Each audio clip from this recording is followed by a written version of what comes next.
And we're live. Oh, hello. I didn't see you there. Welcome to the Fans of Power podcast. That is this one, right? We're not doing Roast Google or something, are we? It's not like everybody listens or watches this podcast anyway. Just call it whatever the hell you want. How dare you, Tyler? Everyone's watching right now. The whole world is watching. It's me, James Eatock. I'm the guest. We've got J to the A, M-A-T-O. I'm not going to do any rhymes. Joe Amato. We've got T to the B, A-K-E-R, silent Z, Tyler Baker. And Nathan, whose surname Kennedy. There we go. I always forget. I was waiting for you to spell that all out, too. Yeah, I'm not going to spell Kennedy. It's too many N's. Too many letters in my name for James to kind of do something fancy. Too many letters. Yeah, here we are, Fans of Power, man. I'll cut it to you guys because you guys know what you're doing, and I'm sort of like blah, blah, blah, blah. Well, we had to be having you do the intro there. It's just like I said, you're on once in a while, and as a guest, gotta have James do an intro. We don't care how it was going to go either. No, I hope it went as badly as expected. No, it went fine. So, yeah, we have a bunch of people that are watching you right now live, and I'll acknowledge them for you, James, and then we'll get to some topics. Eric Amon, Grimbot, JSP, Papa Huds, Thomas Rydberg, and Zentron. Missed anybody else? I apologize, but... Well, as for any recent news, was there anything you want to start off with? Because I was going to ask you something about about the return of Faker in a bit. But was there anything you wanted to say or anything on your mind, James? Yeah, just a quick shout out to we lost one of our own kind of thing. A guy called Jason Olson, who was like a big He-Man and She-Ra fan, would always attend Power Cons. I think as far back as 2012 was his first. And sadly, he passed away yesterday morning, Saturday morning. So, yeah, kind of our thoughts and hearts, prayers and all that go out to his family and stuff. So, yeah, a real proper loss for the community. But, yeah, kind of there's a lot of love being shown for him online. So that's when someone passes away, their legacy is kind of shown when how many people kind of show their love for him. So, yeah, guy will be sorely missed, man. Real shame, real fucking sad day, really. Sorry to hear definitely. That. Yeah, it is a shame, and like you said, prayers to his family. I saw too on Facebook where you had made that post that he always liked to have a Stallone, like a custom Stallone Classics figure that people would take pictures with. I believe it was called Sylvester, which is pretty good. And yeah, he would just take that figure around everywhere, and it was one of those things where it became his almost like gimmick. He would turn up and be like, it was his Sylvester's like, oh boy, here we go again. But it would always make you chuckle. It was never anything cynical or, horrible or, it's just someone coming around to a convention going, check this out. Or like, look at these photos on my phone of Sylvester. You're like, man, this figure goes with you everywhere. And then last year, I didn't write this on the post, but last year I think he reached the pinnacle because he would always have people, take their photo with the figure. So like myself, Pixel Dan, just everybody at the convention really. And last year he got Kevin Smith to pose with the figure, and I was like, "You've pretty much reached geek peak there, if you know what I mean." If you get your action figure that you love getting it with people in photos is photographed with Kevin Smith, then good job, man. I think the thing that I just kind of is really gutting. I know in the grand cosmic scheme of things, it doesn't mean much, but it's like, there's he died like before he reached age. I don't even think he'd got to 40. I think he was like, late 30s, if not very early 40s. And you think of he reached that age and we don't know how much more there is to come with He-Man and She-Ra, and yet he's going to miss all that. And as a geeky fan, that's like a really sad part of it, 'cause it's like, oh man, he really loved his stuff. He had all the classics figures and all that. And it's just such a shame that he, doesn't get to celebrate that anymore. It's a real fucking shame. So, but yeah, he had a pretty awesome classics display. Again, he would always show that off. He's like, do you want to see my classics display? And yeah, of course I do, man. Had it like wall-to-wall classics. I'm like, someone likes their classics figures. He wasn't too sold on Origins. Interesting. No. I can't say I fault him at all for that. I don't want to say anything myself. But yeah. JMC talk unfiltered. So respect to Jason, man. Yeah, God bless the butt. That's definitely. But James, now this is something I'm not quite sure if I can ask you, but I'll try anyways. Are you allowed to speak at all of the return of Faker, or maybe what's going on with it? If there's anything? Yeah, I mean, I can give you like it's very vague updates, but it's one of those things where coronavirus be damned. Like there's something in the works which will allow us to. I can't obviously say too much, but will allow us to show the Return of Faker publicly, available for people to all around the world, kind of thing. The problem was we were due to start production on this project in April. Timing. But something happened to the world, and right. Yeah, no production is probably going to happen until maybe next year at the earliest. So, whilst I think originally we were looking at about a 2021 release, it's probably now going to be 2022, which seems a lifetime away. But let's face it, time does pass quite quickly, and so before we know it, at some point, everybody will be able to enjoy the Return of Fake. Hopefully, that's the plan. But we're already working on stuff like people to be interviewed, and what other stuff. Like I've even me and one of the guys working on this project are sketching out poster ideas for the project. It's almost like it will have gone from just being something simple not simple. The Return of Faker is rather epic, but something that would have just been uploaded to YouTube for free will now be something that will maybe even seen by more people, because it's almost like a grander tale that is being told, rather than here's a new cartoon, well, here's a fan cartoon that is really good. Now it's going to be this kind of thing. So that almost makes you wonder if like things happen for a reason. As crazy as it sounds, because it's a shame we didn't get to see it. But maybe, like you said, in the grand scheme, maybe it is leading to something better and a bit, bigger production and debut. Life always has a funny way of working itself out. For me, it's going to sound a bit arrogant, but I've always managed to land on my feet in certain ways. Like, oh my God, how did that happen?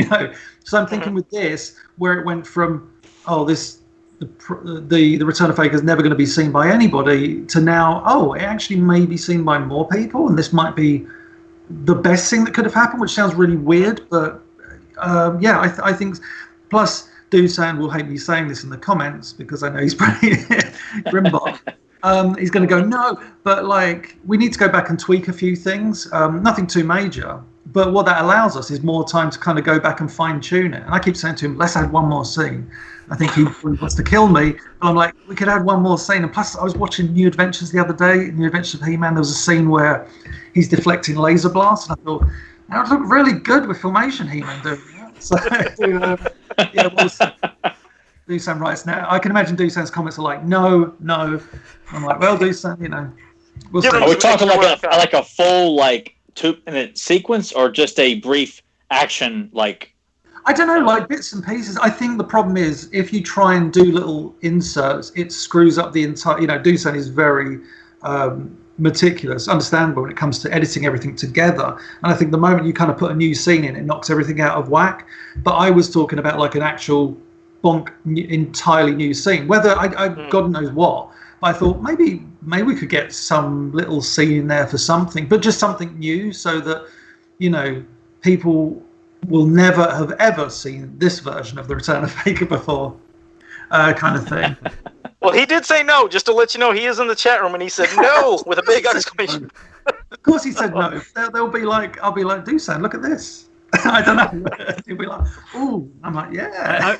I'm hoping that by the end of this, there's going to be if it finds its way as well onto some sort of format, either with something paired with whatever, I'm hoping that you've already started recording things to make like a documentary on this long process on getting it made, and then having some of the setbacks. I kind of thought like this might be what he's alluding just to. By Nathan saying that, and James's face is kind of like it's one of those things where I think it's one of those things where if you think about how it could work, it is, or how it could be presented, is pretty obvious. But at the same time, like nothing's going to be announced yet. But I think when we do, I think there's going to be a lot of good faith behind it. I think it will be. I think it will be supported, because I think it was a project that got a lot of attention for a brief period of time, where people were like, really want to see this, and just it kind of didn't materialize. Not for our own fault, of course.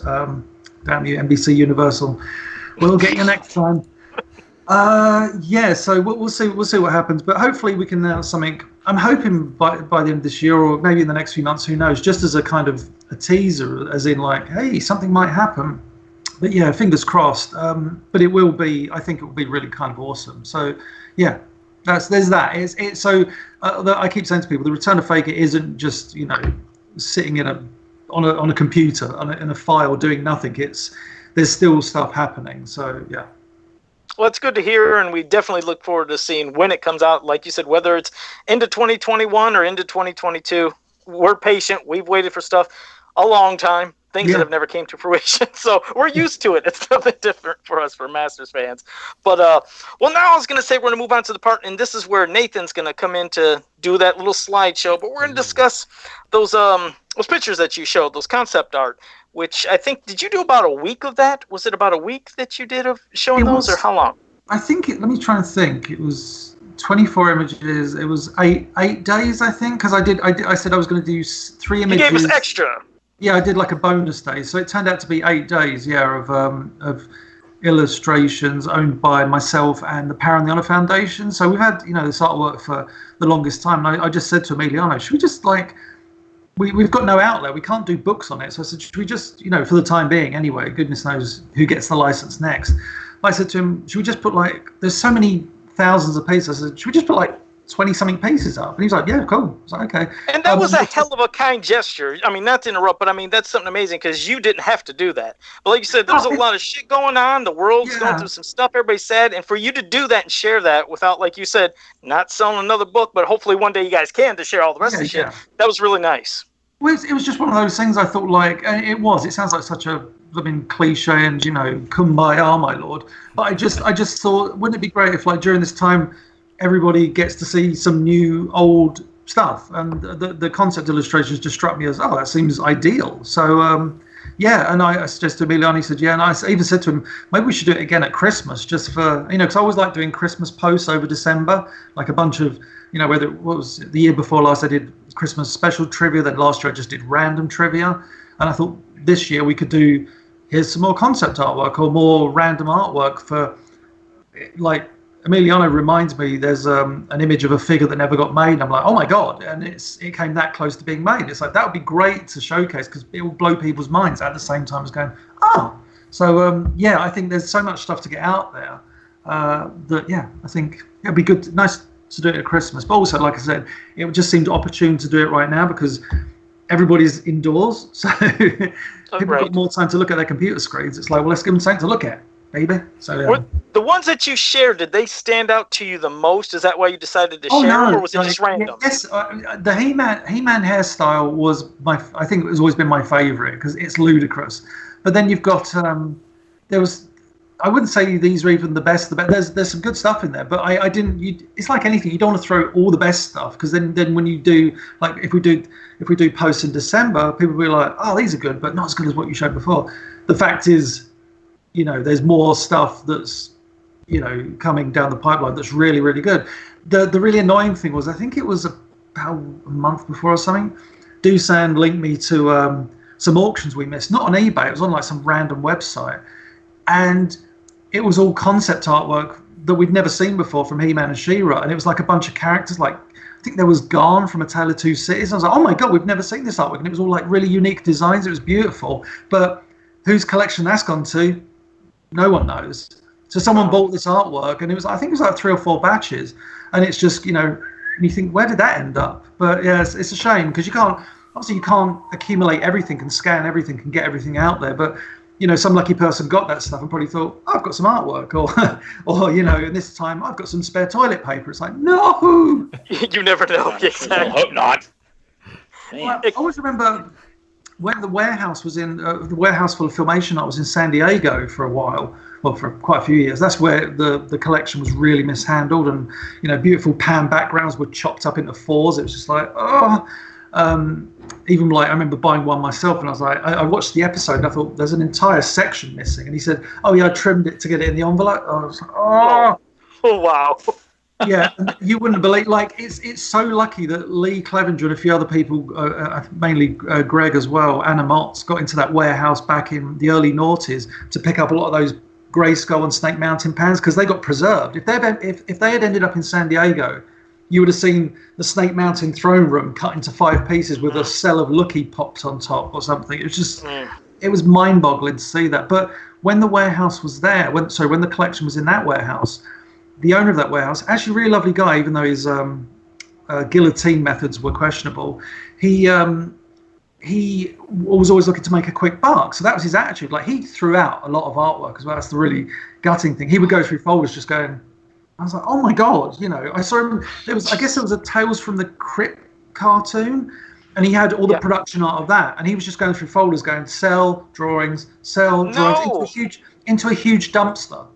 That was just going to be, Jesus Christ. Yeah, and I was just like, oh my God, someone probably really wants that. But anyway, his attitude was proper business. He was like, I bought all that collection for this much. I just want to turn it and make a profit, which he probably did, but by just getting rid of it, kind of thing. And he sold, I think he said he just sold about 30 or 40 boxes of He-Man and She-Ra production art, just sold them to China. He was just like, some Chinese people wanted a bunch of artwork, so I just shipped them over there. It's like, oh my God, where's that ended up? Aside from we know China, but I don't know many Chinese collectors of He-Man and She-Ra art. I'm not sure it was too big a hit out there, but so tracking down a lot of this stuff is always a pain in the rear end. But yeah, sometimes it pops up and you're like, ooh. I only recently found out I'm a proper tease, but I found out something recently. I thought, oh my God, there's some artwork for something, and I'm going to try and get my hands on it, because when I do, I'll do another guess what I got, and kind of showcase it to people. So fingers crossed that happens. All right, and speaking of these pieces that you're talking about and the ones that you shared, I mean, there's some that really stood out, and I was going to ask you, with some of these, are you glad that it got X'd, or do you think, hey, it could have been cool? Because, for example, I mean, first, one of the designs of, not one of the designs, the design of Beastman you showed, which looks like, the back of, almost like how Red Beast was when it was drawn on, maybe the back of the mini comic. Yeah. It was different, but I was like, I don't know if I would have really wanted that in the cartoon. I'm kind of glad we got what we got, but I was wondering, did you prefer what you showed us? Would you thought that would have been better for the cartoon, or what? Because some were different. Yeah, the funny thing with that Beastman design is that shows up in a lot of the early promotional artwork as well. So I think that change to Beastman was very much a last-minute change. What's even more last-minute is the final Beastman character model we got, the one we see in every episode. There was another version where he had the big shaggy legs as opposed to the boots. Oh, it sucked. And you've seen that image, right? Because I did it was on the old YouTube channel I did. Yeah. So you see this Beastman, and he's got these huge, almost abominable snowman legs or something, Bigfoot legs, kind of. So it's just so surreal. But yeah, I felt that when you look at that design, as interesting as it is, because all these designs are interesting because they're so different often. But it's funny because you get a lot of the early artwork, and sometimes with a lot of the early work, you just think, oh, that's really cool. Maybe they could have.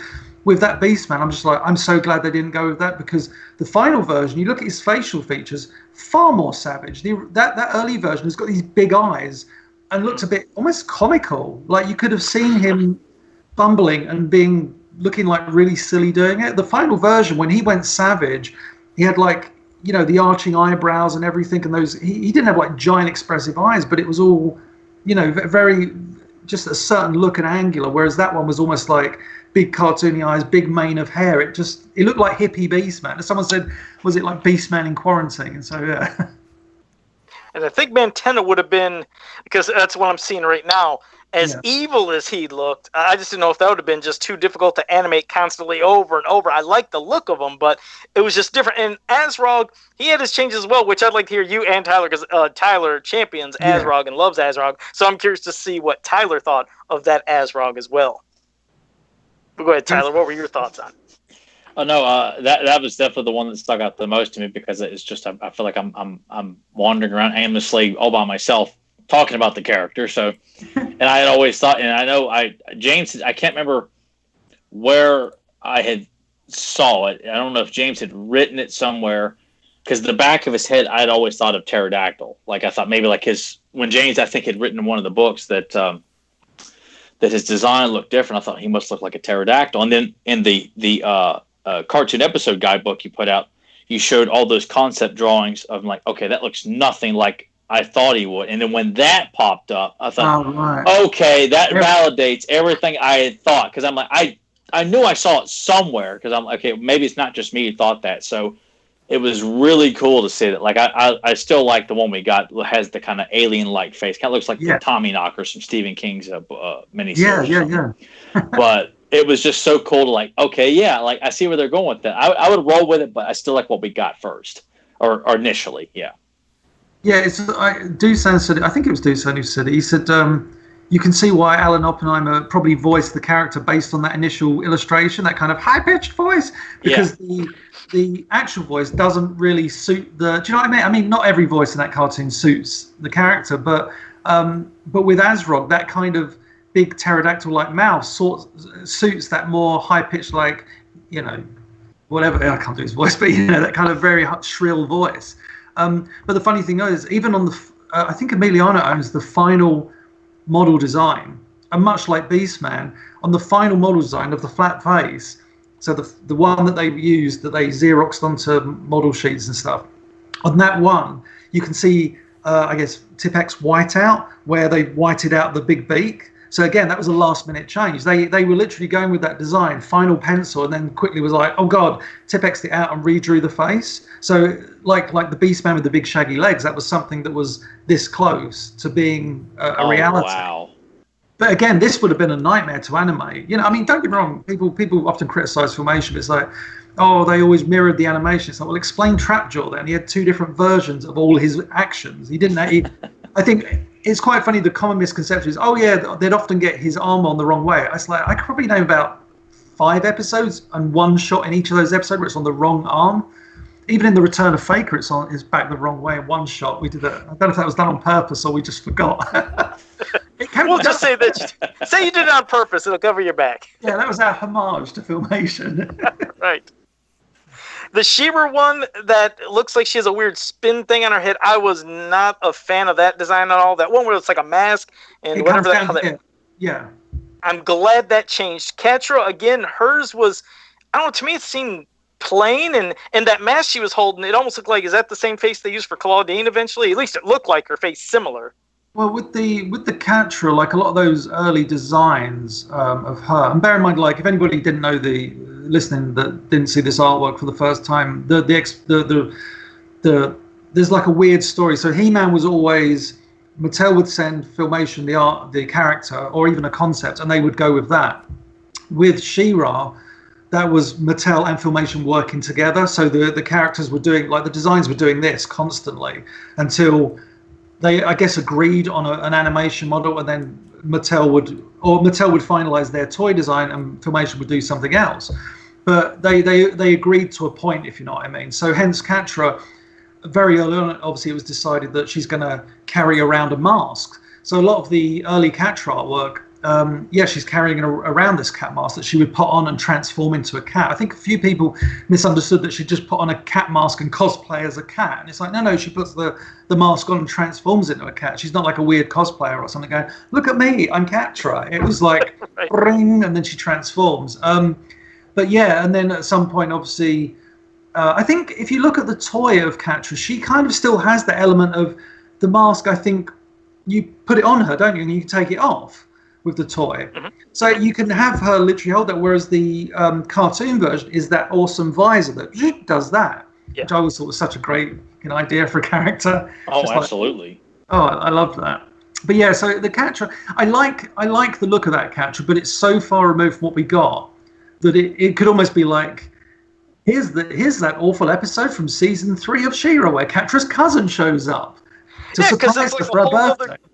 Yeah, exactly, because she's so far removed and looks so different. Like when you look at the Double Trouble that you showed, now when you look at Double Trouble, you get a Catra vibe. Like, hey, did they kind of use somewhat of that design to create the final Catra? I think the problem with a lot of these is that we're all so used to just going, oh, well, a character starts here and ends there. But you think all these artists are working on numerous characters at the same time as all these other artists in one room. Or like, the funny thing is, even on the credits, the guy who did the Mantenna, Kim Curtis, he's not even listed as a character designer, and yet he did Hordak, Shadow Weaver, Mantenna, at least in that really hardcore horror style. He even did Cowl as well. So I think they were literally at Filmation going, if you want to submit a design for a character, go for it. I wouldn't be surprised if there was like a memo that went around and said, we're designing characters, here's a list, go crazy. So you had like, I think, Bruce Timm did a lot of the guest characters, so he wasn't really prevalent on those early designs. But did that knight show up anywhere? Because damn, that knight he drew looked amazing. That knight that you shared. Yeah, the knight becomes. And that was the first time we'd ever shown that. There's another illustration where there's a more. You remember like what was it, Gummy Bears? The baddie in that was like Sir. He was like a big moustache, big nose. You were trying to do an impression of him too, because I was like, he's trying to. Goddamn Gummy Bears! He had the really great character. I remember it, but there's like a design that Bruce Timm did for one of those knights, like an alternate design that looks more like that. It's not the same character, but he's got like a moustache. I think he's got a moustache, if I remember right, in a beard, and kind of that. Knights they wear that almost chainmail around the head, and he's got a scar across one eye as well. And yeah, it's like a gorgeous Bruce Timm's illustration, but obviously it never went anywhere. Then he went to the more armored design, and then what they did in the cartoon was just slap a helmet on, and you've got like almost a new batch of Horde troopers for Mortella. Was it Mortella? Yeah, Mortella to boss around kind of thing. Plus with the mask, you don't have to talk. Right, and the one I think out of all of them that just to me didn't fit in was that Grim Reaper character, that Reaper. That was it said who drew that? Because I couldn't remember if it said who illustrated. No, with Reaper, there was so many designs going around for that character. So you had the funny thing is, me and Emiliano were discussing this actually. Reaper, a lot of these characters, there was nothing linear about this. It wasn't like here's one character, here's another. But when you look at certain things, it was obvious that. I've chatted to Dusan a lot about this. We had like a really quite deep discussion about this. But I think from what we established is that you had them designing all these characters for the Horde and the heroes, like Double Trouble, who never made it to thing. Willowind was another one who was designed a hell of a lot and then just vanished. Although, as I think I showcased back in Christmas, he pops up into Etheria in the first episode. Willowind is the harp player who gets you wretch or whatever, and you. That was supposed to be one of the rebels, who then all his traits became bows. So the reason Willowind's playing a harp is that Bo ends up as the harp player. So Willowind was supposed to be a traveling, what do they call them, bard, I guess, storyteller, and then all those traits went to a magician, and all those traits went to Bo. But so with a lot of the characters, there was so much going on. But the thing we established, you had Reaper and you had Hordak, which was like, I guess Mattel and Filmation kind of working on that. But Mattel had come up with this like monstrous bat design by Ted Mayer, and Filmation were working on Reaper and Hordak, who Filmation's Hordak was like a Lex Luthor. Originally he was human, and then he slowly gets more cyborg parts. But then slowly, the designs of Reaper and Hordak and Mattel's Hordak all kind of come into one character. So. It's really unique, really interesting to see these characters all come together. So, I mean, Reaper, that illustration stands out like a sore thumb. But there are more designs where he starts to resemble Hordak, and then you've got more Hordak designs where he goes from being human into, more like, it's like a weird mix between Reaper, their Hordak, and Mattel's Hordak all come as like one character. But really fascinating. And like Emiliano and I were saying when we were talking about it, I don't think there was just a linear process. It was just ideas going back and forward. Like it's one artist drawing something, someone going, "Oh, that's a good idea. I might do that on mine or whatever," because they were just their goal was to create these characters and deliver them. So I think it was just a mixture of all that stuff.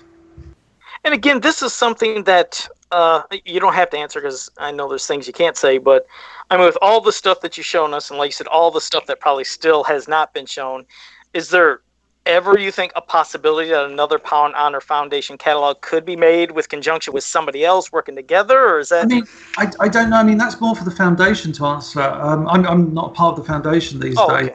Yeah, but it's obviously I'm friends with Emiliano. I'm in close touch with those guys. But it's we'd all like to think that would happen, and let's face it, for the good of mankind, the good of the He-Man and She-Ra community, it'd be great to see more of those books. It's like, why aren't those books being published? I think that's the bigger question. It's like, I understand licensing and this and that, but when you're putting out, books, you think there's a whole plethora of artwork here, and the Foundation, myself with my own collection, have always been willing to go, hey, that was the beauty of the Dark Horse books. They were always willing, they obviously had a finite time that they could produce books, and also, understandably, they look at things and think, can we make money off that book? And I don't think they had much faith in art books beyond the Art of He-Man book, which I totally understand. I think there is, but they're the decision makers. But the beauty of Dark Horse was they were just so damn easy to work with. When I did the animated adventures guide, my God, it was perfect. I thought, I don't want to be throwing my weight around. And they were like, what ideas you got? I was like, okay. And then we went back and forth, like Mattel and Filmation, working with those characters. We went back and forth, and what came out was a pretty damn good book. So you just think those art books, there is an audience there. It's not going to be as big as probably the Art of He-Man book, because that was, that covered so many different canons. Whereas a Filmation book full of the stuff that the Foundation has would be amazing for the cartoon fans. But also there's so much in there that I think just even casual fans of the cartoon would enjoy. Because you've got, even like art students would enjoy it, because you've got a process of design. You can see how something went from that to that. It's I think it's fascinating.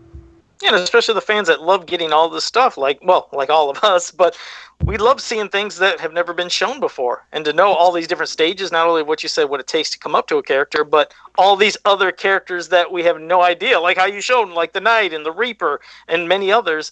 I know it's something that would sell, it definitely would sell, but like you said, I guess it's just a matter of like how things come together, and hopefully it could happen again someday.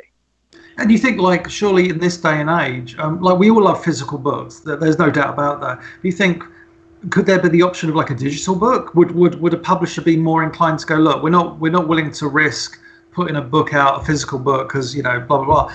But you think a digital book, whilst we all prefer the digital ones, physical ones, I think a digital book would be a guaranteed no loss for the publisher, because it's like, yeah, we take the licensing fee or whatever. But I don't know. I'm not in publishing. With all this, I was going to say, I think the main problem you would run into digitally is just the fact that how easy it would be for someone to just be like, hey, here's all the images, and no one has to pay for it. That was the one thing. Yeah, that's the one thing about Serial Geek, why people would always say, are you going to make it digital? And it's like, I would love to, but also I think the moment I would do that would just completely undersell all my magazines. People would be like, well, I could just... Or, you just have to go on certain websites, which I'm not going to name for legal reasons, to be able to look at all the latest issues of any comic. If you want to read Masters of Multiverse, there's a website for that. If you want to read that comic. Are there people? There's people that read that? Yeah, Joe, I can already think of two, me and you, for the sake of the show, yes. Yeah. Wait till the end of the month. Do send I read that comic as well. Read it. We read it. Yeah. And laugh and drink and make fun of it, I hope, or... No, of course not. We celebrate the beauty that is He-Man and She-Ra. Well, speaking of celebrating, speaking of laughing, hopefully we ain't going to be laughing coming up, because we always have something that James is going to share with us. Now, just a little while back, and see, I had no fucking idea about this until I posted and James said something, but I posted that picture of like, hey man, did this He-Man VCR game come out? I never got it. I don't remember seeing it. I showed that picture. And of course, here comes James, swerving into everything. He's like, hey, do you know I have the whole thing written out about that? Got that in like one of your lots too, where it shows the whole concept. So I was like, well, Nathan could probably show the picture of the thing up on the screen. Well, there, he's got it up already. And it's cool. It has a big ass sword. Kids would have had a blast, a lot of those interactive games. But for you almost made it sound like reading it kind of would have been strange or what. But that's why we got to hear this shit, because I've never heard what you're going to talk about. I feel like what's about to happen. We're not going to laugh. But he's like Land of Legend all over again. Oh my God! Not that bad. Why is it? No, it's not James... that bad. Oh no, because it's like. But you felt the need to bring it up, so obviously it strikes a chord there. He's always got something that's new and great, and the second he shares it, it's like it turns to shit. So he starts laughing. I'll start with the backstory of the VCR game. So the first time I remember seeing the script for the VCR game was Lee Clevenger, the guy who used to go to the warehouse, used to, be actual friends with Lou Scheimer. I think he's the only person I know that actually went into Filmation Studios in early '89. So literally, he went in as they were beginning to closed down. So he said he walked about the floors. And there was like certain offices were empty, but he went into Lou's offices. He's like, wow, you actually got to go to, you know, Filmation in 1989. He was like, see, he only lives up the road from where Filmation used to be. So anyway, Lee had a really good relationship with Lou Scheimer, and Lou was the one that said to him, hey, all the animation art is in this warehouse. So when Lee went to this warehouse, the people at the warehouse were like, who's this guy? And Lou was like, I can vouch for him. So Lee was able to get into the warehouse and cherry pick all those awesome cells, which, you know, he would give to me and stuff, and, you know, secure, so most of them weren't damaged, a lot of the artwork. But during that, he would pick up like random stuff. But he also, you know, going back to the concept, sorry to go back a subject, but he saw a lot of those, like the He-Man with the center parting. He said he distinctly remembers like Lou opening this drawer, because he sold him a few things. And like Lee said, there was just a bunch of drawings of like an earlier Prince Adam, and I was like, oh my goodness. So where that's ended up, who knows? But it was there at some point, Lee, and like, because Lee was also the first person to see Orko with Unmasked, because I think Lee said he was going through the storyboard, saw that, was like, oh my god, and quickly traced it with a pencil and some like tissue paper or something, and then read through it. So funny. And he was like, here's what it looks like, and I was like, no. And then eventually I got the story, and I was like, oh. On his own Indiana Jones, putting that paper over and then tracing it. Yeah, pretty much. Yeah. Or the Big Lebowski, where he does the sketchy thing and he gets a penis instead. My favourite jokes in a film. But yeah, so Lee would always have access to, and like get really random stuff. And yeah, I remember like he just had a script, and he was like, oh, I've got this VCR script. And I was like, oh, what's that? And he was just kind of explaining it briefly. I was like, oh, sounds interesting, kind of thing. And then I think I wrote down when I first got the file on my computer, it was like 2015. So maybe it was yourself. Someone had uploaded an image of that catalogue page where it's like He-Man VCR game and a She-Ra one as well. So maybe the script for that exists. And I remember seeing that image and going, oh my God, Lee, this is the game. You've got the script to this game that never got made. So he was like, oh Christ. So we actually, the next time I went over to LA, God, we sat down and tried to understand the rules of this game. So it's written as an episode script, but we've seen direction and everything, and it kind of tells you. And there's a lot of fourth wall breaking, which is really cute. Then that would have been amazing to see. We're talking Skeletor's Revenge fourth wall breaking to the next level, where characters are constantly like, "Hey, boys and girls," and all this stuff, and the boys and girls cheer back on occasion. So that would have been interesting. But so we tried to understand the game, and it's funny, I told Lee, I left him a WhatsApp message, and I said, I'm doing a podcast tonight with Fans of Power, and I said, I'm going to be talking about the VCR script, and he left me a voice message back, and I wish I could play it, that you could hear it. It's just him laughing, going, he just reminded me how much we laughed trying to understand this game. Because you think, I think the problem is with game makers that are, I guess, cartoon writers and I don't know, certain designers. There must be such fans of Dungeons and Dragons. They think any kid can play this, and they make the most convoluted, complicated game that is supposed to be for like 5 years old and up or something. Yeah. It's just. Is it possible that was an early draft? Was that maybe an early draft of this? This is like the script. It's even got scene numbers next to it, which means the script was done. This was an approved script. This was ready to go. But also with that, it is giving you directions on how you would have played the game and interacted with. And it's funny. I went back today and I looked at the image of the game. And like, there's the sword, the key, the gatekeeper, whatever, the keymaster, whatever they call it in the game, and there's the red players and the green players and the blue players and the yellow players and the fucking. That sounds easy. But give us a taste of this shit. I started writing notes about it. Okay. Like, and then I gave up because it just started to get really complicated. So my notes are pretty crap, to be honest. Well, did I make? Did anyone here? Because I've seen videos because the VCR games were a hot thing for about 5 minutes at some point in the 80s. It seemed like everyone was churning out VCR games. I never played any. I don't think Tyler did. Joe, I imagine you probably played one or two. I played, I did play a few, and there was different ways some of them were. Just like how James was saying, you were interacting with them, talking back and forth to you. Then there was other ones where you're watching an episode of something, then it says pause. And then once you paused, and then it would, you weren't supposed to look at the screen. It said, now what happened in this scene and how many things happened here and here. It was like more of a memory and, memorization thing. But there was others where you were interacting, doing as they said, going back to whatever paperwork and game pieces you had. So, I mean, as when I looked at this, I mean, all I've ever had was this book with these images. And I thought, damn, this looks cool. You got a big ass sword. It looks like He-Man be on the screen. You see all the game pieces, and I just always imagined what was going on. Was there all new animation that was going to be drawn specifically for this? Were there voices that were already acted out for it? My mind starts running wild, but then I hear James saying, "Oh dear God," and I'm like, "Oh, is it going to be a pile of shit?" But no. I think my fear of going back to just what Nathan said quickly. I remember there was a game that did the rounds in the early '90s. I think it was called Atmosphere, and that was a VHS board game kind of thing, interactive, pause the video. With this game, the He-Man game, it doesn't look like you had a chance to breathe. It's like, play this, do this, go over there, look at that, what's this, hold this, do that, hit him, punch him, shoot her. It's like, what's going on? So, I mean, like, if I was a professional, I did try reading this and summarizing it, but I couldn't. So I'm just going to kind of go through it page by page. There's only 85 pages, so... No. It's a tape. 85 pages. We're here at 9 o'clock at night. It's 3 a.m. for you. Just like when you want me to wrap up, just tell me. I think that'll be after about 5 minutes.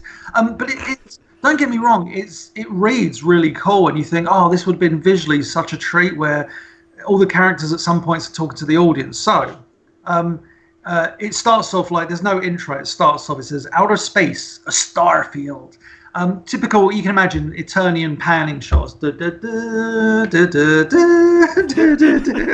Oh my God! Start the episode. So we're on the fertile plains, and it's the start of the episode Trouble in Arcadia, when He-Man's running about with his shield, defecting Man-at-Arms explosions that he's setting off. My new force shield works perfectly. However, it's Prince Adam testing the force shield. So he's running through all these explosions, and they're all hitting his shield and stuff. And it's pretty similar dialogue, except for little changes and stuff. So Man-at-Arms is like, "Good work, Adam. My new electric force shield works perfectly." Orko's there. He says, "Yeah, it's great." Cringer's sleeping. And Cringer makes a quip. "I wish we'd invent a sound shield, Man-at-Arms. Ha ha ha ha. That way you guys wouldn't ruin my naps with your noisy tests." I thought it said twats. I was like, "Oh, blimey." Cringer, you're always... And then Orko, "Oh my gosh." Reacting as Orko, "Adam, Man-at-Arms, they're here." Adam and Man-at-Arms turn and smile as they look into the camera with their cold, dead expressions. I think the only thing that can make this better is if James had little outfits that he was wearing that he was just taking off and changing into every time he was doing the characters. Oh, hang on. Yep. I just realised we could... hang on a second. Let me just pop this window up so I can see. So, look, Orko. They're here! Perfect! The puppet came into play. What is it? What have you seen? So, oh man, quarantine has been good for me. Adam, Man-at-Arms, they're here. So Adam turns to the camera. "Hello, I want to take you on an adventure." Shouldn't I tell my parents first? I know we're going to have a lot of fun, and I know you'll... "Adam, what about you-know-who?" This is Orko. "Adam, well, what do you think, Man-at-Arms?" I should be doing the voice. "Well, what do you think, Man-at-Arms?" I think the boys and girls already know your... I think the boys and girls already know your secret, Adam. But just in case, why don't you tell them? Oh boy, Adam's about to reveal his secret. And this is the best part. As Adam walks towards camera, "I am Adam, Prince of Eternia and defender of the secrets of Castle Grayskull. This is Cringer, my fearless friend." Cringer's sleeping. "Fabulous secret powers were revealed to me." This is almost like it's been pre-scripted, Prince Adam. The bear held aloft my magic sword and said some words. "I became He-Man, the most powerful man in the universe." And it says various shots from the main titles. Only 3 others share the secret. I think we know how this goes. And then he goes, and He-Man says, "And now you know, but please keep it a secret." "Hooray for He-Man," says Orko. "Thank you, my friends." This is like the He-Man adoration hour. "He-Man's great." He's like, "Yeah, I know." "He-Man, right now I'd like to introduce you to someone special. You probably know her already, but she wanted to meet you in person. And here she comes now. Blah, blah, blah. Tila lands. What is she in? The Sky Sled." So she comes, and here she comes now. Cringer's yawning. Tila, I'd like you to meet some of my friends who watch us on television. I mean, I honestly think this dialogue, because it's final script and it's got numbers next to it, I think it was probably recorded. So I think there's. Do you also think maybe there could even be possibilities that they drew out some of that animation, possibly, or is that maybe a storyboard stage, like as a random example of something most random I've had, but not the greatest thing I own.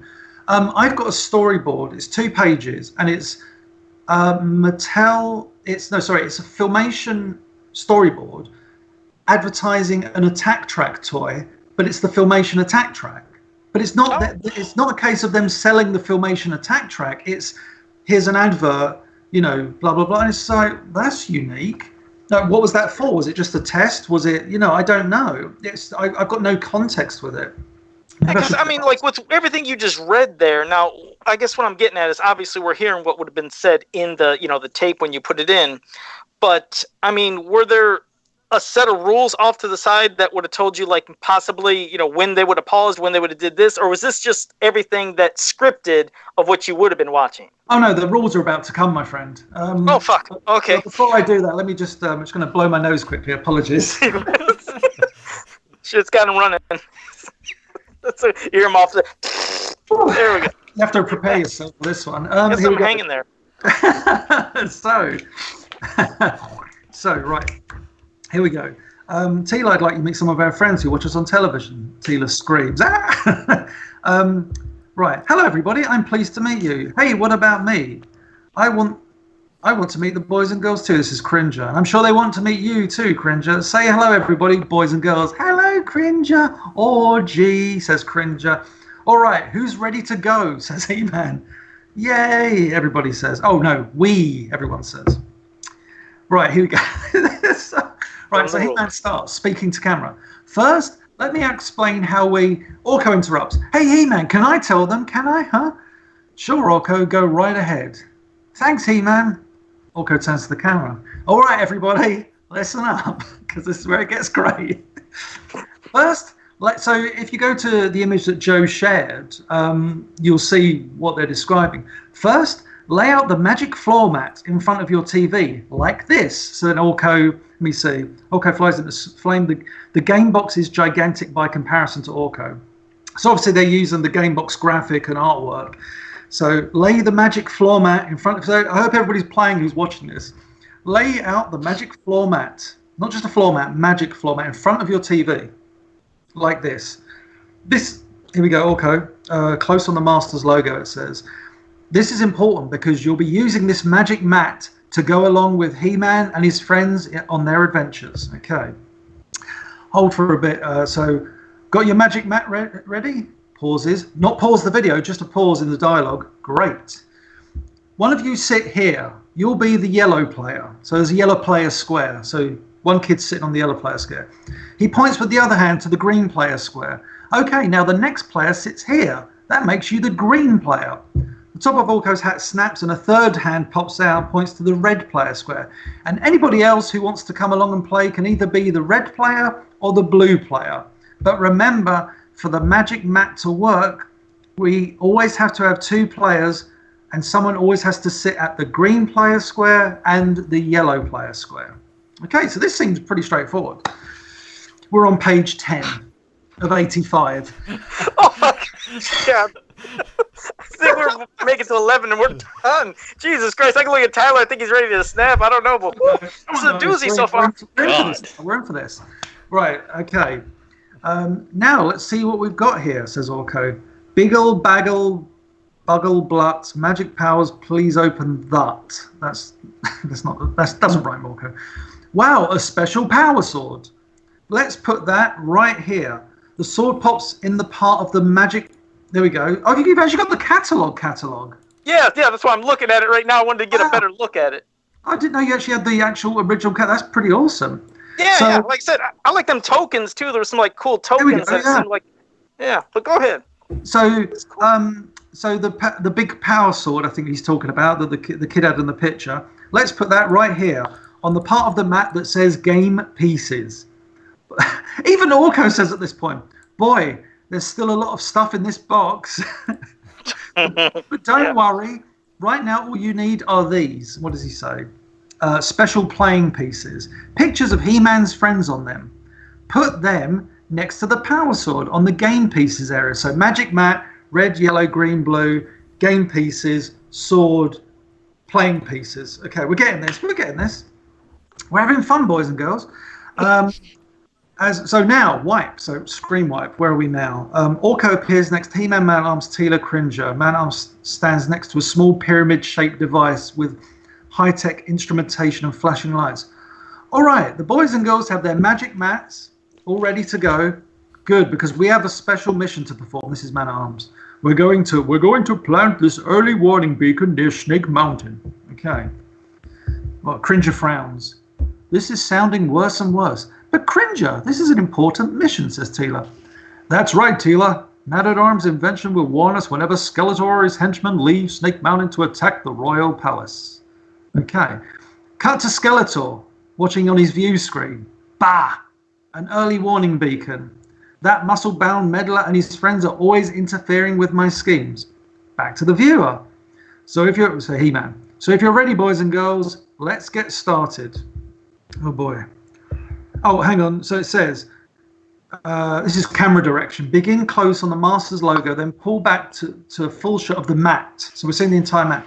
He-Man enters, crosses to the center of the mat, looks up into the camera. Also, we're looking down on the mat. He-Man's. Oh, I got you. He-Man, that's pretty cool. He-Man looks directly up at us. But it also says, no, this is Snake Mountain map game. So Snake Mountain map game? I don't know. Well, I mean, there's a part where you see Snake Mountain on there and Castle Grayskull. It looks like there's a starting section. Maybe they meant start at that part of the map. Okay. Possibly. Or maybe it's the Snake Mountain path or something. I don't know. Okay. Listen carefully, and I'll show you how to use your magic mat to come with us to Snake Mountain. First, everyone pick a playing piece and put it on the round yellow start space. Okay. I'm starting to have flashbacks of me and Lee trying to understand this script. Do you think possibly, not to sound nuts, like now when you first seen the script, you didn't see the picture. Do you think if you would have seen the picture along with that, maybe you would have got a little more gist? Maybe it wouldn't have been as insane, because it still sounds like it is mind blowing. But I think it gets more and more insane as the script goes on. So don't get me wrong, like I think the image would have helped, but it does at one point. It just sounds like they start playing another game. And also, like I said, there's no direction of pause the video or do this or do that. That's what surprises me, because you figure at one point there has to be a pause or you have to do this. Like you said, I mean, that's the entire script you had there, but it made you wonder if maybe when it was finalized, and let's say if they would have had all the animation out and the voices, that maybe inside with the instruction manuals, maybe there would have been something different that at certain parts you would have had to hit pause. But you're right. From what you're saying now, it's like nonstop. You figure it's got to come to a stopping point, you would assume. The weird thing as well is there doesn't appear to be any variables. Like when I first heard of a VCR game script, when Lee showed it to me, I thought, oh, it's going to be almost like a choose your own adventure thing where it's, you die, rewind back to start, or you get to this point, fast forward to minute 32 or something. I know that is kind of problematic, but I thought, oh, maybe it's going to be like that, where you fast forward to different sections of the videotape to see how the adventure maps out. But this seems to be like you'd be doing the same thing every time you want to play this thing. You'd start off, you'd watch the tape, you'd get all this, you'd do it. It just there would be nothing different, no different type of challenge. It's almost like you're playing along with their adventure, and there's like two kids playing this game. But when Lee left me a voice message, he killed me with this. He just said, he goes, "Here's how the game would have played. Kids would have put the VHS tape in, got all the stuff out of the box. After about 5 minutes, one kid would have the magic mat around his neck like a cape, and the other ones would be chasing after him with a sword." Because nobody's going to sit there and be like, right, okay, I'm listening to the rules. Because a kid wants to play, not go like piece 1, piece 3, yellow, red, blue, green. It's just, let's just have fun watching a cartoon. So I think maybe they were trying to market this as a game, but secretly it's just a new episode. Well, a new episode. Maybe this is what we should have done with Return of Faker. Make it as like a board game. Be like, hey, a new He-Man interactive board game. Right, you start on square 1, watch the episode, and then you can put it on the square 100 at the end. And that's possibly, maybe that's why the game was just canned, is just what you said. Maybe it was, you just watch it. It's the same thing, same thing every time. What else could you do? It lose the fun value. I mean, sure, it does come with a cool ass sword and has nice little game pieces, but you can't do anything beyond that. So, I mean, it's not like those other ones you're talking about where you pause, you're memorizing, and you're doing some kind of interaction. And I'm sure the She-Ra game would have been just the same too, probably. That's the thing. I wonder if, because this is 1986, so I just wonder if there is a She-Ra script out there, that is equally as confusing. But yeah, I mean, the script goes on. I can read bits and pieces. So, He-Man talks about, you'll be trying to move your playing piece up the path. It's basically a race to Snake Mountain here at the top of the mat. Now, see the picture of Orko, Teela, and myself on both corners of the mat? Do you see them, Joe? Both corners, maybe. Yeah, that VCR tape is covering up one of them. I do see Teela and He-Man and Orko on one. And surprisingly, I'm surprised they used the Cobra Armor Teela, and not Filmation Teela. Yeah, it's very confusing. Like the art direction seems to have gone out the window for the game itself. Oh, and I do slightly see them on behind that tape that's standing up. I do see part of Teela and He-Man's head. So yeah, I see them both. So this thing, so it says when we play Orko, Teela, and I will hold up signs. The signs will either be a red stay sign or a green go sign. Before we hold up signs, though, we'll tell you to put your finger on the picture of the hero you think will hold up a green go. That's the thing. You can only do this once, right? Yeah. Right. It's not like the VCR tape could change. It's just going to be the same thing every. Once you see, let's say He-Man hold up a green sign, the next time you play it, you're like, let's all play this He-Man game right in my house. I'm gonna put my finger on He-Man. He wins every fucking time. Well, unless they had the thing on the tape where it is the different scenarios, but it's like, so you play once and then you stop the tape, you don't rewind it, and then the next time you play, it goes again. Maybe they had that segmented 4 different times over, so maybe the tape's 2 hours long. I don't know. That's yeah. I mean, maybe, but if I remember rightly in Joe's description, it says something like an hour-long cartoon or something, and I think 50 minutes of that is just the rules. So. Yeah. Because the description, it just says a totally new idea in children's games. It combines the action and adventure of Masters of the Universe with the excitement of VCR. Children will see He-Man talking directly to them, leading them in gameplay. The innovative concept is easy for them to understand and actively involves them in adventures of He-Man. The game includes a vinyl floor mat, board, special Masters of the Universe chipboard playing pieces, heroic and evil warrior cards, a magnificent 13-inch power sword, plus a 1-hour video cassette. And for ages 4 to 10. But it wouldn't have much value, even if what Nathan said, which does make sense. I know those things were segmented for some of those VCR games, but if there was 4 adventures, then after the 4 adventures, it's done. You can't do no more. Literally, it says angle left, blah blah blah.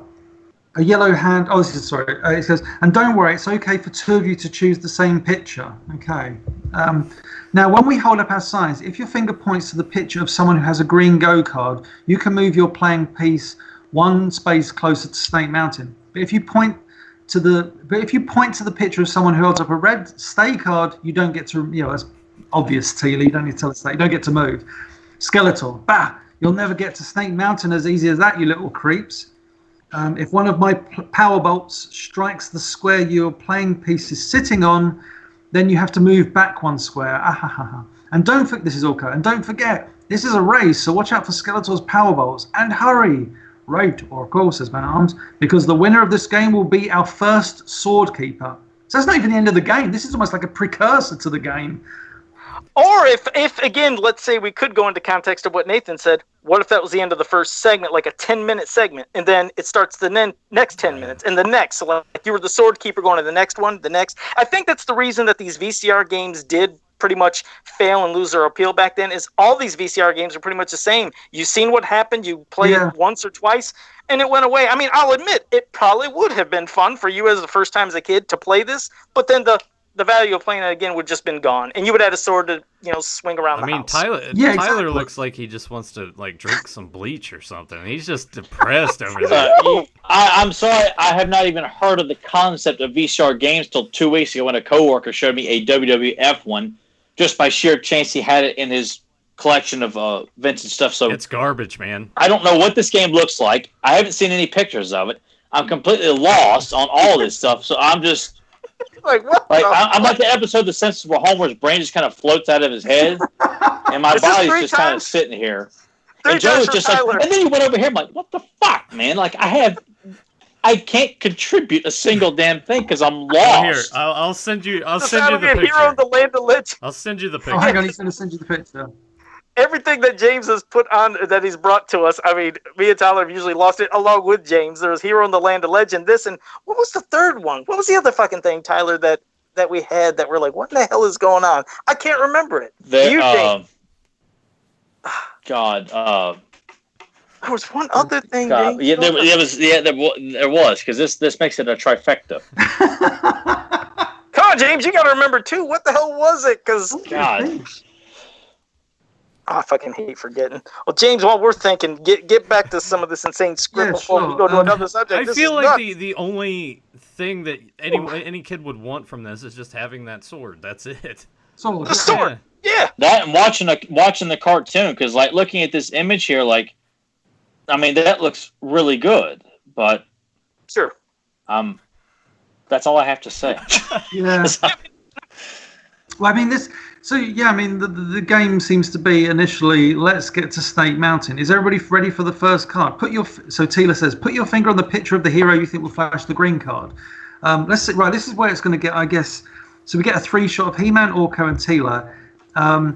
As they flash their cards, we see the sequence for the first round of play like this. He-Man, go. Tila, go. Orko, stay.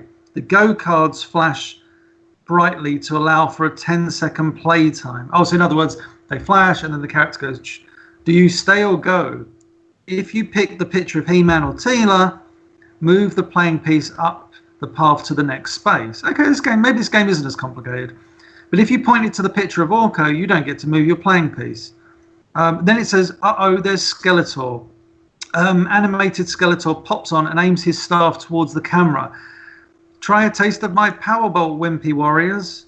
Remember, anytime one of my Powerbolts hits the square you're sitting on, you have to go back 1 space. He-Man, let's do it again. Is everybody ready? And then they hold up their cards. It's the same thing. Right, let's go. How many times do you have to do this? Through the Crystal Mountains. Hey, remember these mountains? They're neat. Or you can... Oh, wait, I jumped ahead here too fast. Well, Orko, all right. He-Man, which way do we go? Oh, because there's the right angle on first path junction. But this is the cartoon. This isn't the board game. He-Man, which way do we go? Well, okay, it's up for the boys and girls to decide. Pick whichever one you want. He points off in one direction. He-Man says, you can take this path through the Crystal Mountains, or you can take this path through the Forgotten Forest. Orko says, gee, it's neat here. This is where Skytree lives. Nice deep cut. Oh, no, okay, all right. Yeah.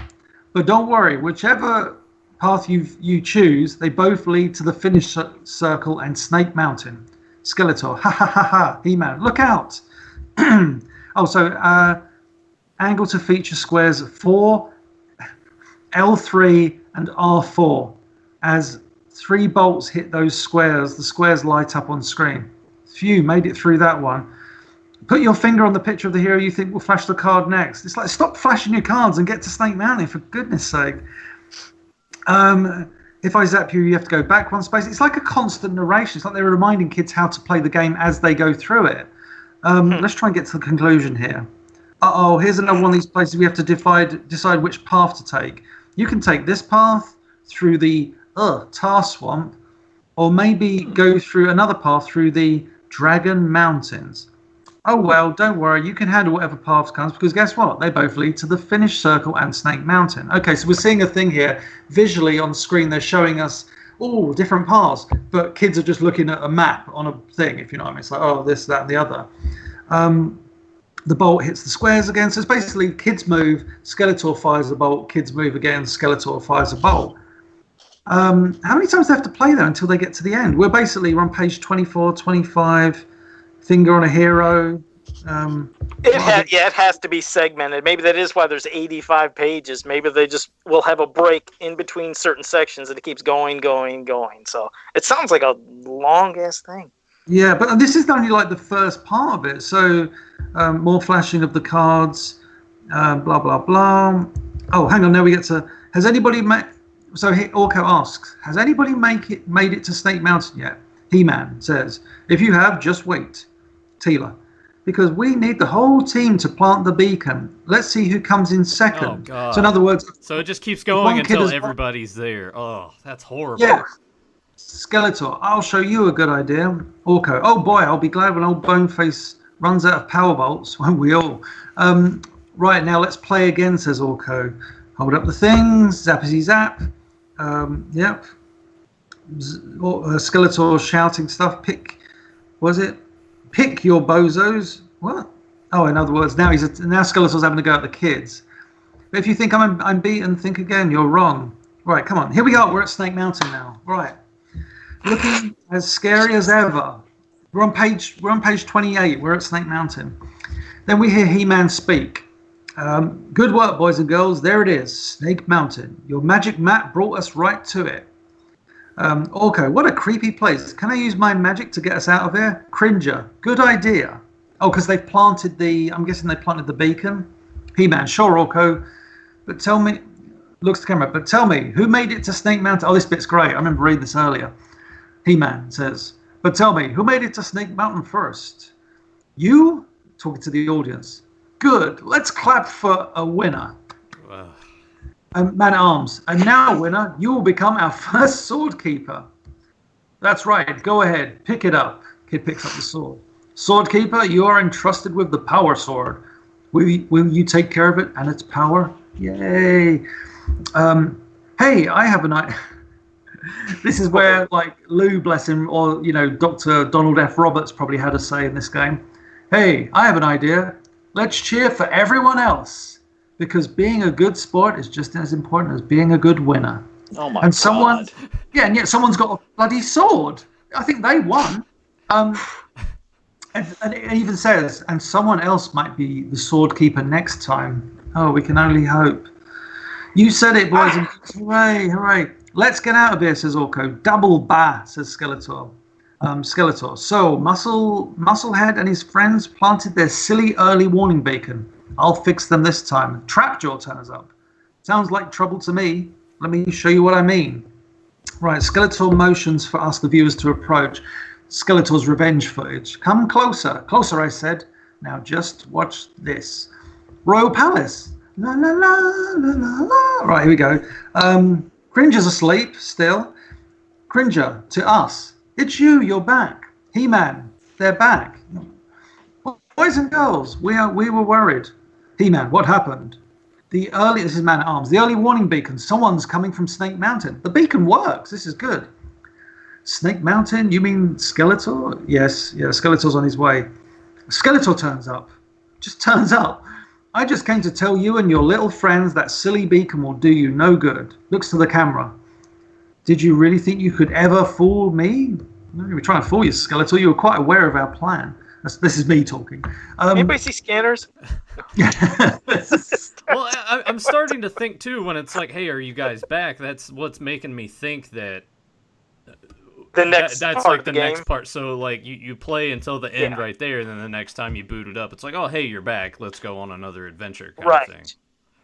Let's have a look. I'll try and see if there's a stop. I mean, everything just dissolves or cuts into the next one. It doesn't say, like, end scene here or anything. It's just dissolve, cut to. Like the one... I bet you in a printed thing, if they did have the printed manual, because almost just like the other ones for the VCR games, there are times where they let you know to stop, like just in the manual itself, even if it wouldn't have, like you said, on the screen maybe did it. There had to be cut points, and that sounds just like Nathan said. I bet it was a cut point, and this is the next start. So the one that was the keeper of the sword would start off and see if you can hold it to the next segment until you get to the end of the hour thing. It might have been like, X amount, maybe 5 stories or something.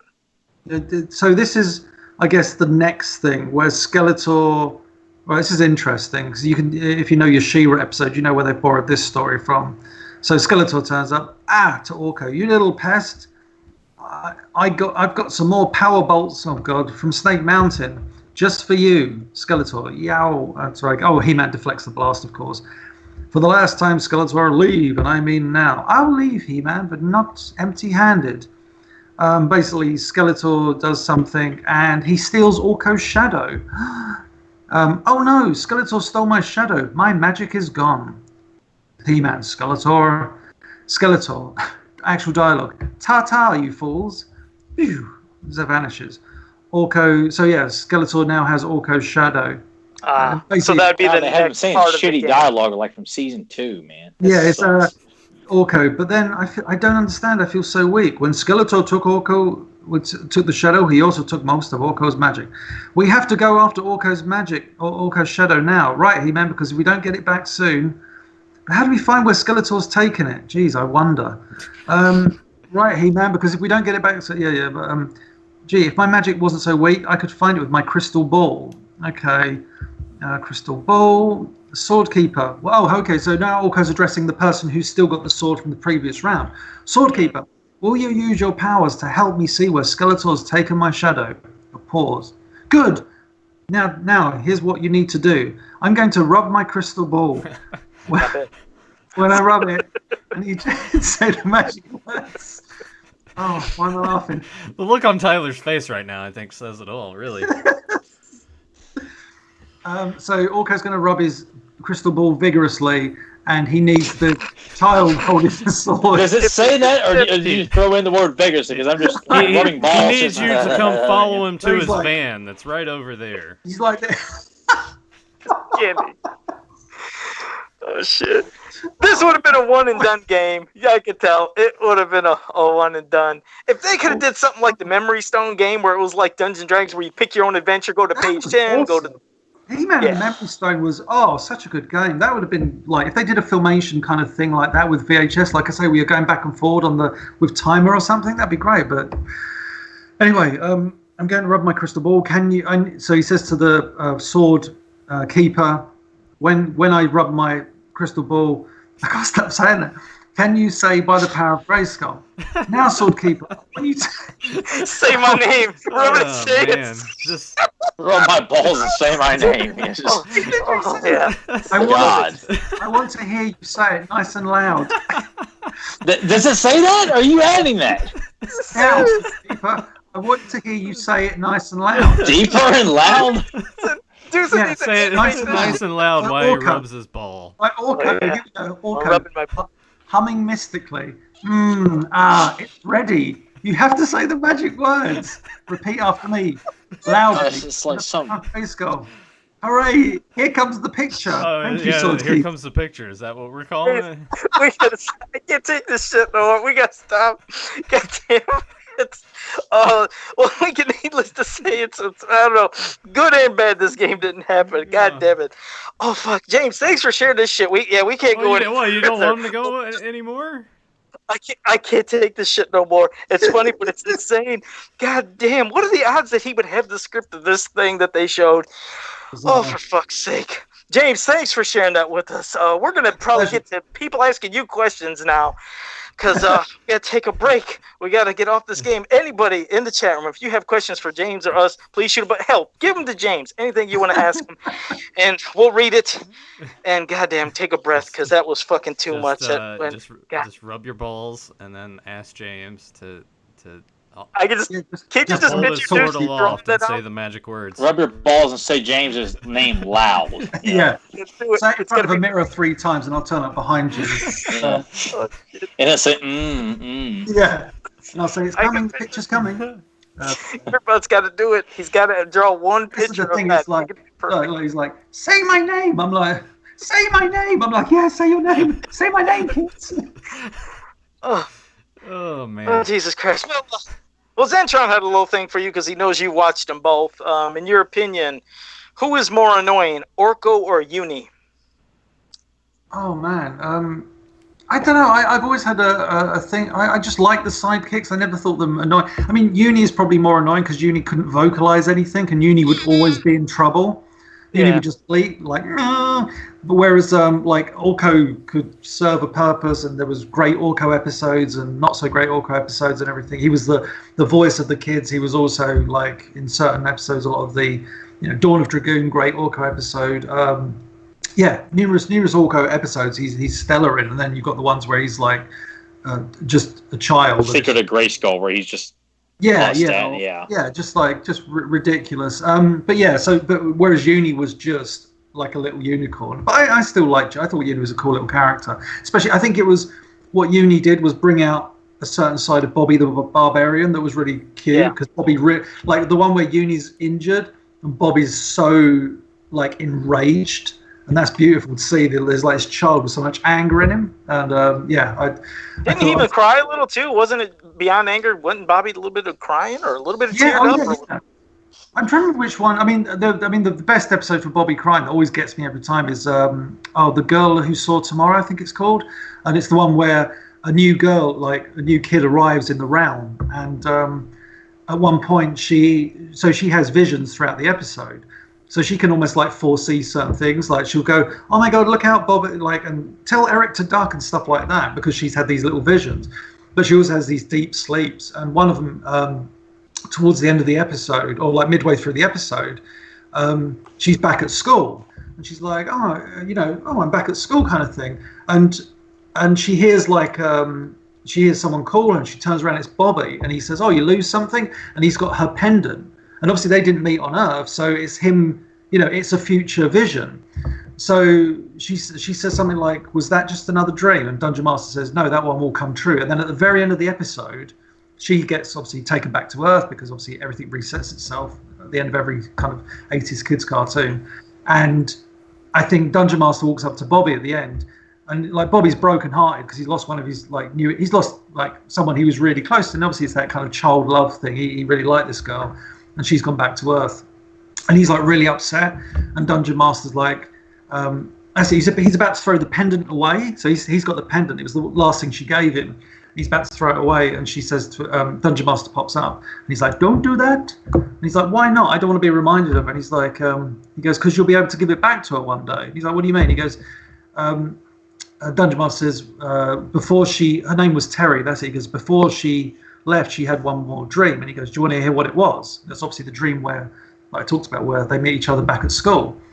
And then it just cuts to the other kids. They're all kind of going, "Oh, let's give him a few moments to kind of readjust himself." And then he comes sprinting over the hill, like holding the pen and going, "Oh my God, guys, you won't believe what I've heard." And the episode ends because it's obvious that he's about to tell them, "We will get home eventually." And it's such a beautiful, beautiful episode. It's so I mean, Dungeons and Dragons is one of the best of the 80s. It's so good. Oh, yeah. Oh, definitely. And well, now Grimbot, Dushin, he has a question. Question for James. Will you talk about early ideas for animated Masters of the Universe movie next time? So maybe next time you're on? Yeah, possibly. I mean, I kind of I think they're going to kind of try and do what would you say, like because PowerCon's not happening this year, I think they want to do like a few panels that are what would you call it, like video, like Zoom chats and stuff like that. And originally I said, I could do one about just like, because there's like 2 or 3 animated movie versions that Filmation were coming up with. They're just premises. So I thought I could do that.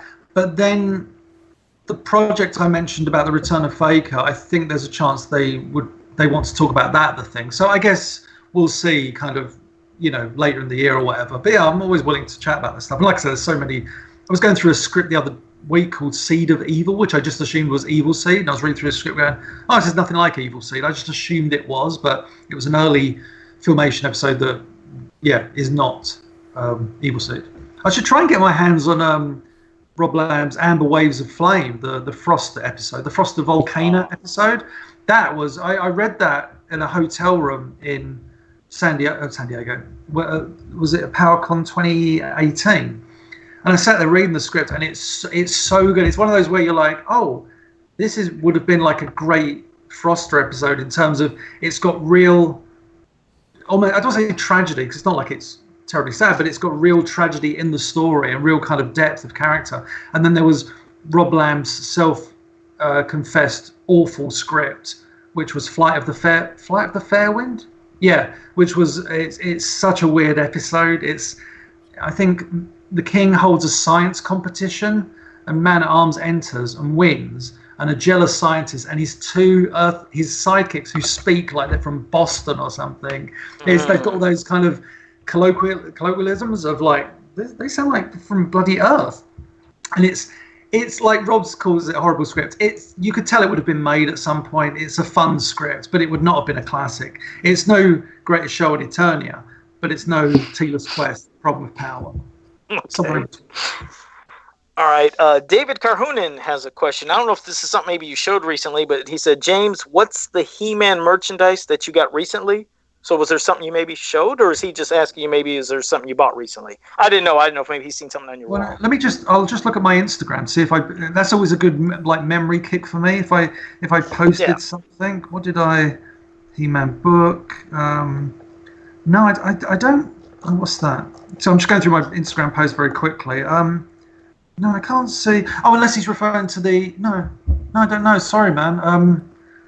Sorry, I'm not sure what that is. I'm trying to think. What have I bought recently? No. Well, no problem then. Okay. Well, no problem. Sorry about that. Sean says, question: since Super 7 produced Hero and Eldor, and you shared that god-awful Land of Legend pitch, has any other long-lost preliminary Powers of Grayskull sketches or documents been discovered? I don't think so. I mean, the only document that was out there was the one that still hasn't been read by the masses was the one that Scott Knightlick had at San Diego Comic-Con in 2014, which was I think that was the live-action stroke cartoon He-Man thing, where I think that was more of a VCR shooty game, if I remember rightly. But that was really that. I remember again Lee reading that, and I was describing the script to Lee, and he was just like, "It's like, yeah, I've got no clue." It was somewhere in between the end of He-Man and what became New Adventures of He-Man. And there's like I don't know if it was made public.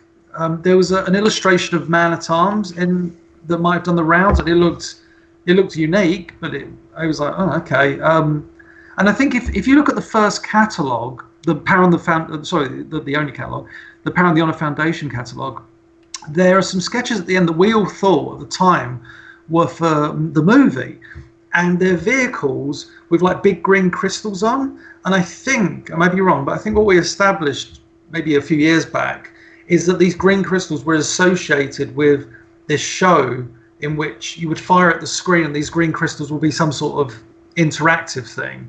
So yeah, I that's all I can remember. But yeah, that's a weird concept. Any other things? Land of Legend.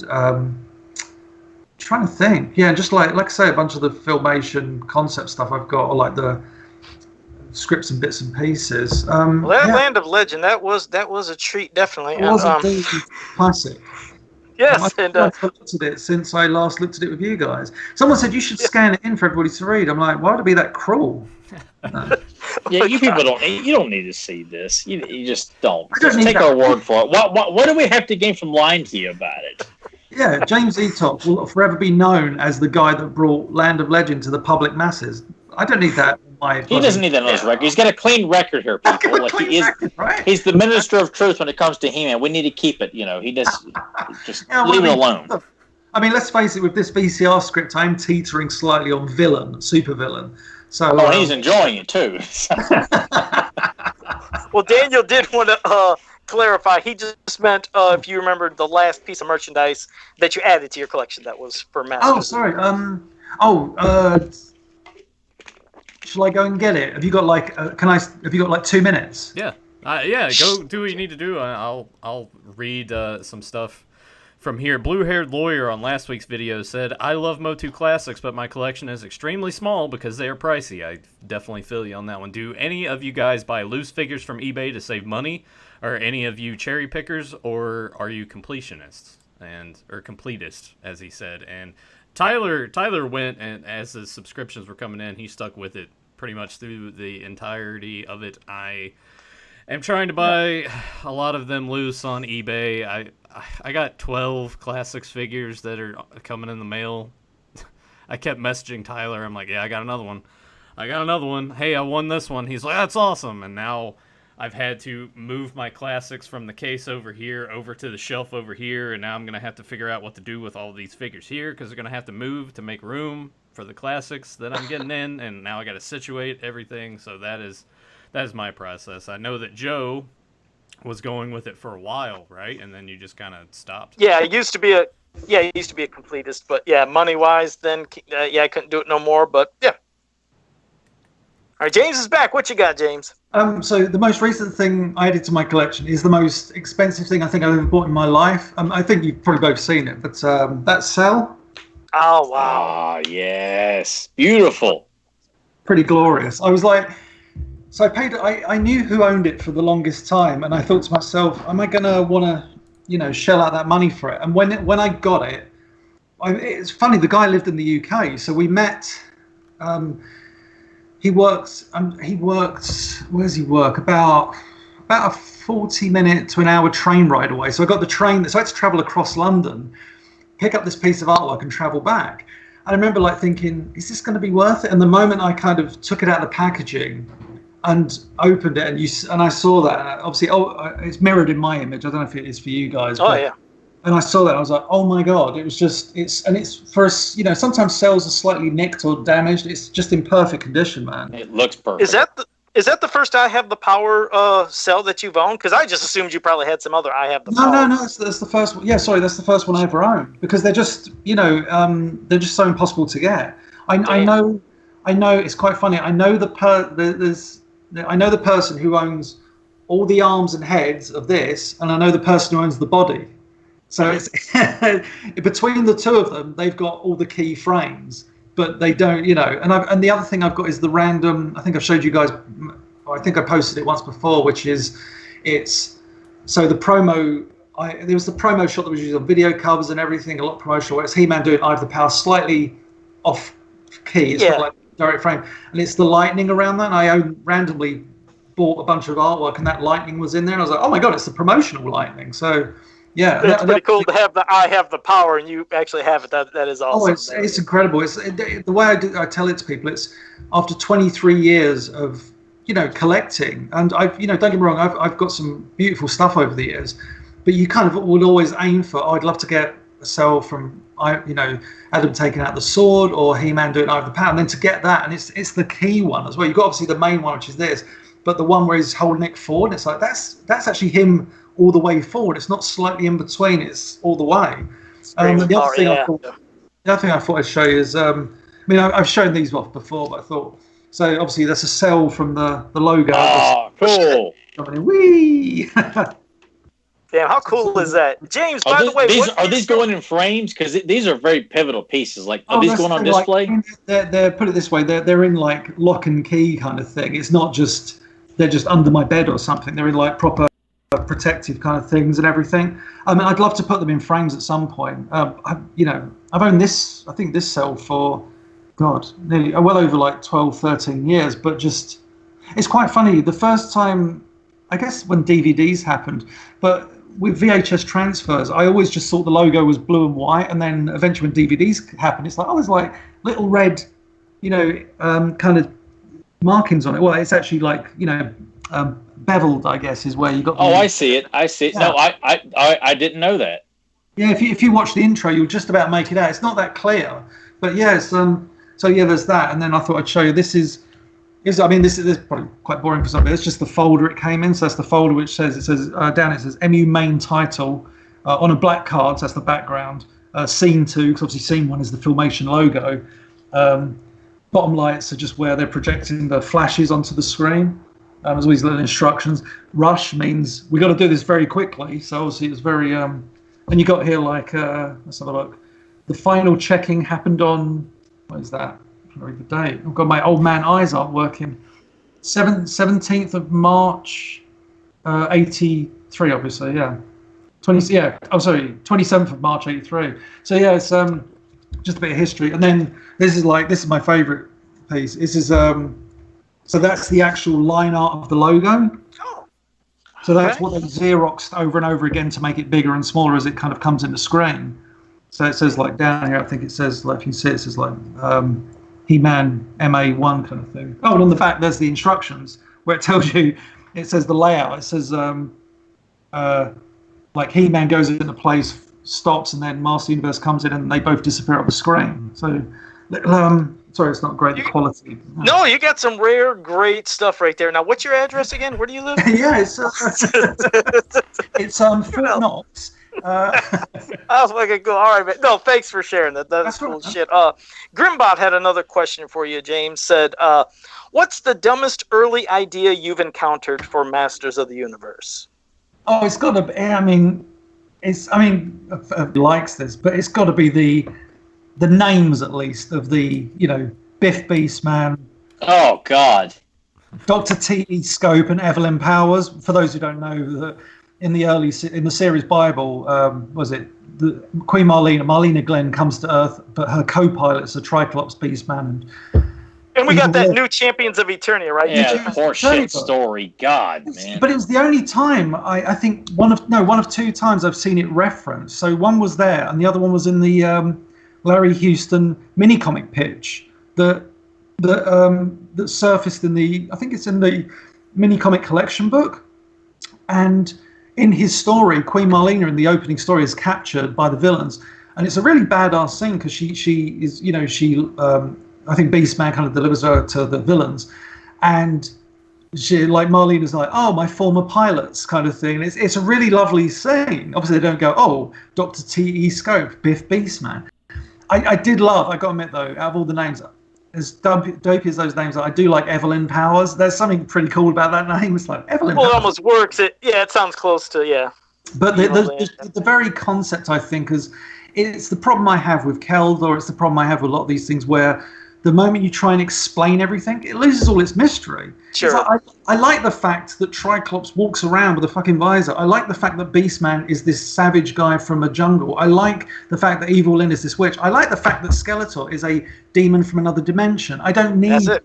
The moment you make him the half-brother, the moment you make him He-Man's uncle, it's just like, really? I mean, I still, to this day, I still don't believe that was 100% what they planned in those original mini comics. I don't think Lee Nordling was the writer? Yeah.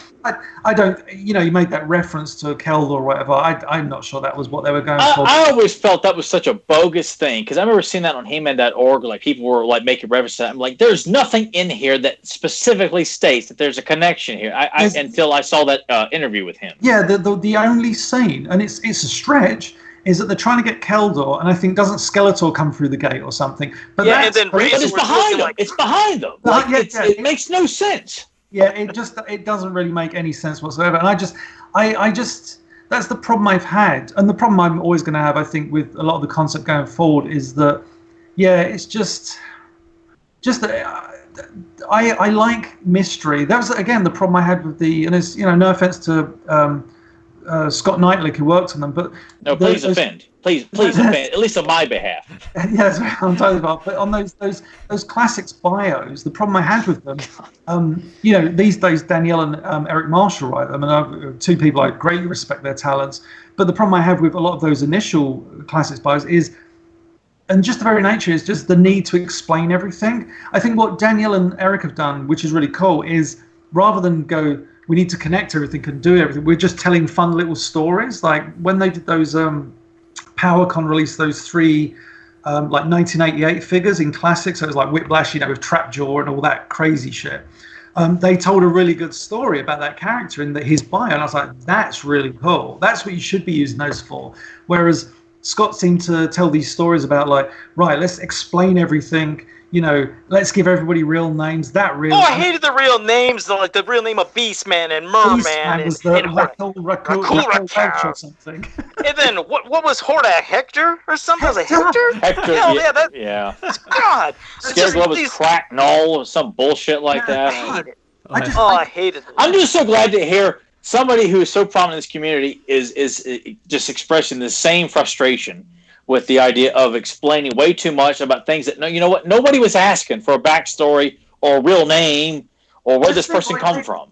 At the same time, I understand people wanting to know more because obviously you can only do so much with a character. But at the same time, I personally think you can tell lots of stories with Skeletor. Let's face it, in the 80s, they told probably hundreds to 1,000 stories with Skeletor in which Keldor was not a part of it. And they told great stories, whether it be the Mark Tex era mini comics, even like the first 4 Alcala mini comics, all the Larry Houston stuff, the Bruce Timm ones, all that stuff, the Filmation cartoon, the Ladybird books, the Golden books, the UK annuals, everything. You're right. There was never nothing about stories which made this demon from another dimension, or the planet Infinita, or whatever you want to call it, just really utterly fascinating. Because I love the fact that Skeletor's goal was to conquer Eternia, not to get revenge and steal the throne back from his brother. Yeah, in the cartoon he wanted to, bloody hell, in the colouring books, you remember, he wanted Teela to be his bride, all that stuff. That was all nonsense, but it was wonderful nonsense that we all bought, because it's just like, yeah, this demon from another dimension, he's just like an evil dude. He just likes doing evil dude stuff, not like... Doesn't need an explanation. You don't need to think about where his origin is. Just he's an evil bastard. I'm going to slightly contradict myself. I do love villains that have wonderful backstories, like the Netflix Daredevil show. I loved their portrayal of the King. Oh, that's a work of art, though. I mean, there you go. Like Vincent, I forget his name, D'Onofrio or whatever. His portrayal of the King. D'Onofrio. D'Onofrio, that's it. And his, I was just thinking of Sergeant Pyle. His story, the Kingpin story, is utterly fascinating, because in the comics, I'd always just thought of the Kingpin as big guy, beats up Spider-Man, Daredevil. That's all he seemed to do. What they did was have this entire but it was all grounded in what we knew the Kingpin was. It wasn't like, let's do something.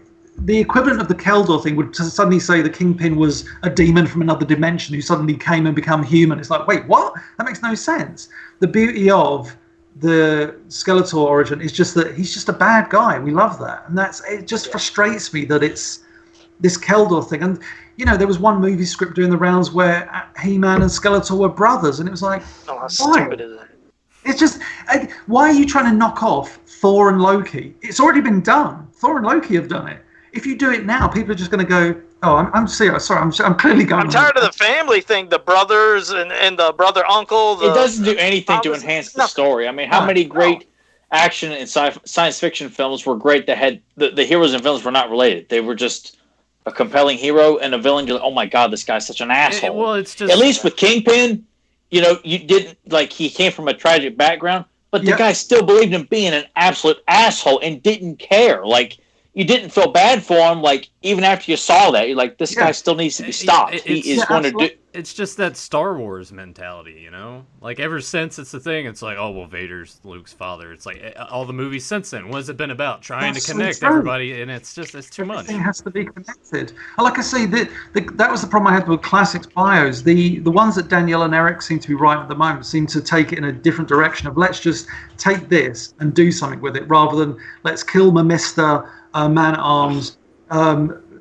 and all these different characters in one single bio in the Ultimate Battlegrounds Part 7. It's like, isn't that the dumbest name for these battles? It's just the tagline of the box of Eternity. Why is that the name of a battle, called the Ultimate Battleground? It makes no sense. The problem, I think, what they should have done with that classics line is they should have released, I know this is too late now almost, they should have released a book which just put all those bios into a story. I don't mean just copy and paste them all, but told the story that you wanted to tell. So you could read them and be like, okay, this is an audacious story, but now I can read it. The fact that we got a bio and be like, right, now I've got to try and connect Blade to 3 different generations of this story. And there was so much going on. Many years ago, this is like back in 2002, I think, Val Staples had got the license to do the 2002 comic. And he came to me with an idea, and he said, let's try and do like a kind of what we did with that one issue that came out, which was, let's do a Marvel Universe guide. So it's a character with their, description, their history, explanation of their powers. What came out, what we did was, we both said in hindsight was a massive error. It was just the encyclopedia? Yeah, the encyclopedia, which it was. And it was just too overly explained. But what we originally wanted to do was the same concept. But Val said, let's try and tie in all continuity. So what I did, it was crazy. I went through all the He-Man stories that at that point in 2002 we knew of. So it was like Mini Comics, Golden Books, Filmation, Ladybird books. And I created like a single canon for them all. And it was a bugger trying to explain everything. But I was trying to get through to this, and it wasn't like, oh, this was Savage He-Man, or this was that. It was about trying to piece these stories in and just explain why Adam wasn't there, or this or that. And I'm saying that my point of this is, that was a nightmare just to do with that alone. The fact that Scott kind of took all these characters and just went, I'm like, do you even know the story you're telling? And that's no disrespect to Scott. Again, it's that thing of, I don't know the story he was telling. I'm sure, I'd love to think that he had like a board behind him with all these like you know, almost like, you know, when someone's solving a crime and there's all these bits of string tying up. You're giving him way too much credit. But it was, yeah, I just thought, like, I don't understand what this story is. And I remember on my blog, my old He-Man and She-Ra blog, I think I reviewed like the first 5 bios, and then I just gave up because I thought, I'm not sure I'm going to be able to keep track of this story. And maybe that means me am stupid, but it was really fucking, I thought it was like, whew. All right. Well, James, now you got a question from Spike. Spike says, from all the Masters of the Universe and Princess of Power characters that did not make it into the Filmation series, give us your top 5 characters you wish had appeared. Oh my goodness. Wow. Tyler's had enough. He's gone. He's like, that's it. He's like, I'm losing power on my iPad here. I got to get it charged here. Oh man, he wasn't expecting a 3-hour Eatock extravaganza. Oh no, it's fine. I really thought it was plenty charged anyway. It always is. So I'm like, I don't want to get into a position where I'm like, oh my god. Yes. I tell you what, I can't do these in order. So I'm kind of taking inspiration from behind your respective shelves. Oh, thank you. So Clamp Champ, I would love to have seen him in the cartoon as he was portrayed in the Star Comics. That character was so good, and it was from the kind of bad stage of the Star Comics, but him being like an overconfident guard to the king, I thought was such a great story they told. Because the UK comics always struck gold with a lot of those stories and characters, but their Clamp Champ was just like, oh, he's really good at everything. But the Star Comics one I thought was so good, where he was just this overconfident guy who kind of screwed things up as he was trying to guard the king, and he was too proud to ask for help. But also combine that with Bruce Timm's version, or Lee Nordling's, I guess, in The Search for Keldor, where he's just a badass in battle, like when he catches Ninja's arrow out the sky. And speaking of that, another character, Scareglow. Scareglow in the cartoon would have been amazing. Because you can tell a whole episode. If you can write a script and tell a whole episode around a character, Clamp Champ, yes, Scareglow, absolutely. Ninja, the only thing I didn't like about Ninja was, whilst I loved the toy, it was like, I think the first toy from that wave I had. The only problem with Ninja I had was he kind of made it feel, you know, it's really hard to say or sound cynical, but he just reminded me too much of Earth. I know that's crazy because a year or two later the heroes end up on Earth, but just the fact that we've got here's Ninja, he's a ninja. It's like I know we had Jitsu, but at least he still felt Eternian. With Ninja, it's just like, oh, he's kind of dressed like a ninja. But you know, maybe they would have done something with him. But he's not in my list, so I'd say Clamp Champ, Scareglow. Who else you got on your shelf? Oh God, King Hiss. Jesus, what am I doing? King Hiss. Oh, King Hiss would have been phenomenal. Again, it's a thing you can do so much with. And we already, let's face it, we already had Rattler and Tongue Lasher in the cartoon. Oh, so we yes. just sorted there. I mean, we had Tongue Lasher in the cartoon, but he was there. And yeah, I just think with King Hiss, here's a funny little thing. I think I might have said this on a previous podcast with you guys. But I remember I was playing around with Skeletor's voice when I was doing the audio edits for the Return of Faker. And I was down pitching Skeletor's voice. So when you down pitch Oppenheimer, you get all those kind of Battle Cat guttural voices, and it sounds great. Just if you change the pitch, you keep the tempo the same, you down the pitch.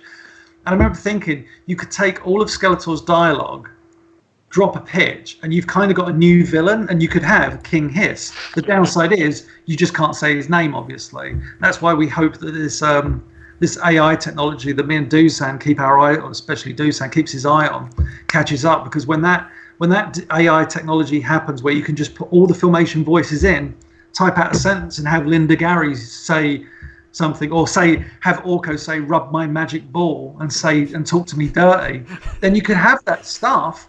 Like, the ability to create new dialogue would be amazing. Like, you could have Alan Oppenheimer, you change the pitch of it, and suddenly you could have "I am King Hiss, you foolish mortals" or something, but with Alan Oppenheimer's dialogue. So Clamp Champ, Scareglow, King Hiss. Who else? Oh God, let me have a look at your shelves. Who we got? No, we've got Hordak, we've got Laser Light. I think for fun, I would love to have seen Terraclaw's Skeletor. Would you have wanted Squeeze in there? Maybe Squeeze? No, I think when you have, like, don't get me wrong, I love Squeeze and Snakeface, but I just feel that I'm like, yeah, I think I could have done with that. Because of Cobra Khan stretching his arms. Yeah, that's true. Good shout to Disappearing Dragons. With regards to Spike's question, did he say just from the toy line or anything beyond? Was it just? Oh, he didn't. I don't know. He just made it. I was just assuming meant anything. I mean, heck, you could include a mosquito if you wanted. Anybody you wanted. Yeah, like another one I really liked that I saw potential in from the comics was Lieutenant Andra from. From the Hate Stones from issue 9. She makes she makes a cameo in another issue, but she made one appearance and she was, I felt, such a wonderful foil to Teela. And Teela never had that in the series. She never really had. The closest she comes to having a friend is like Elena, and she's a drugged up weirdo. So, we love Elena. But you think if you'd had a kind of another Teela, but one who was even more brash and kind of hot-headed, and then you kind of have Teela act around that character. So yeah, weird choice, but Lieutenant Andra. Who else? I know I'm gonna regret one and be like, oh my god, I can't believe I didn't think of that. Well, you could hold it to another time, because what's bizarre is what you just said is going to come to, I think, what the last question is, which was from Michael Bell, and I believe that's what you copied and pasted. Correct, Nathan? The one I'm going to read now that you posted. No, the one that I copied and pasted. Now we're like breaking that wall. Like Descendants of Grayskull is. Descendants of Grayskull. Oh, okay, yeah. I thought he always said his name on here before too, but okay, but I got you. Well, Descendants of Grayskull said, James, if you could have written a script with Teela and Adora in it, how would the relationship be? Would Teela be as bitchy to Adora like she is with Adam? Or I think that's our last question. So I've always said, rather horribly and cynically, I've never been a big fan of fanfic. That doesn't mean I don't love what it is. It's just I always, and that's myself speaking as well. If I go back and look at some of my stuff, I'm like, oh man, because it's just you're so used to hearing the stories you grew up with that when someone says, "How about this idea?" You're like, really, I don't know. But don't get me wrong, I always seem to enjoy it. It's just I'm somewhat like cosplay. I'm a bit weird about it, and yet I'm in the same boat with you on both of those. You know what I mean? It's we all love our own stories and telling our own stories and stuff, but sometimes even I go back and just think, maybe, I don't know. It's a hard one, but yeah, sorry. In terms of that question, so the reason I'm umming and ahhing is that back in, God, I guess the mid to late 90s, when me and Eatock were doing the episode review website, website. Thank you, sir. We started doing these. It's hard to believe that was over 20 years ago. We started doing a proposed He-Man season 3, where we were gonna write episodes and not review them necessarily, but just write episode premises. And I think the goal was originally, seems like an easy option at the time, but it was incredibly complicated. I was going to do video captures and kind of manipulate them to look like new episodes. I wonder where that would pay off eventually. So I came up with, I think, a story called I remember it was a She-Ra episode, and this is going back. I wonder if I've still got it somewhere. So I'll try and look for it as I talk about it. So it was called Adam's Etherean Side. So it was a She-Ra episode. So Adam and Teela end up on. Oh man, if I've got it, that'd be so good. Oh my God, I've got it. Okay. Sorry, it's called Adam. I think it was called Adam's Etherean Side, and also Adam the Etherean. So, do you want me to read the premise? Read the premise. Read it, dude. Okay, so I honestly have not read this since the 90s, so it may be awful, but here we go. In the Royal Palace of Eternia, Teela, knowing that she is Adam's bodyguard, feels that she has neglected her role in recent months. She questions her own relationship with Adam, unable to find the answer, but bear in mind this is me writing 20 years ago, so it's a bit hit and miss. Teela questions her relationship with Adam, unable to find the answer, but feeling that she's more of a sister to him. At that moment, Adam receives a telepathic message from the sorcerer's son into the castle. As the prince is about to leave, Teela blocks his path, explaining that she will never leave his side again. At Castle Grayskull, the sorceress is surprised by Teela's presence, and opening up a dimensional gateway to Etheria tells Adam that the threat of the Horde is growing. I love these little bits. Oh, I haven't read this in so long. A perplexed Teela fails to understand why the Prince of Eternia needs to intervene when brave warriors like He-Man and She-Ra fight for freedom. Adam tells Teela that he will aid his sister in her fight against the Horde, surprising Teela with his courageous words. Adam and Teela enter the portal as the sorceress looks on, knowing that the prince will find it hard to play both the coward and the warrior. Arriving at the rebel camp, Adam and Teela are immediately made aware by Adora of the Horde's plans to overflow the village of... Oh, I can't read. Why have I called it that? Terra? Oh my God, it was my ex-girlfriend. I just realised, I was like, Terria? And I was like, oh, Harriet. I used to date Harriet. Yeah. Shout out. Shout out to Harriet. So during their conversation, it becomes apparent that there is odd tension between Adora and Teela. It is not long before Adora, Adam, Teela, and Bo, that's a great lineup, are spying on the Horde. They watch as the Horde load up the villages of I got to stop saying Harriet, into a Horde slave transport vehicle. Adora and Teela hatch a plan of attack, with Teela questioning the whereabouts of She-Ra. Bo agrees, adding that they are outnumbered and outgunned by the Horde. In an effort to transform into their other identities, Adora suggests that she and Adam would be best suited to attack from a certain position. Teela disagrees, stating that she and Bo, the warriors, should stay close to the prince and princesses of Eternia. They attack in two groups, but Adora is captured along with the remainder of the villagers. Adam attempts to run off and change, but Teela proves too difficult to evade. You guys still there, right? Oh, yes, yeah. yes. You're still hanging on. Adam, Teela, and Bo regroup and head towards the fright zone. Arriving on the outskirts, they are spotted and laser fire from the Horde outpost is trained upon them. They leap behind a nearby rock, and Adam acts the coward, asking Teela what they should do. Bo reminds Adam not to rush in. This is great. Adam reminds Adam not to rush in, like the time he saved Adora single-handedly. Teela is astonished, not believing her ears, and is bewildered when Bo remarks that Adam is by far the bravest man he has known in years. Teela questions Bo if they are talking about the same Adam. All three run from rock to rock, dodging laser fire along the way. Teela is captured, but enables Adam and Bo enough time to enter the fright zone. Inside the fright zone, Teela is placed in a cell with Adora. This is the relationship between Teela and Adora.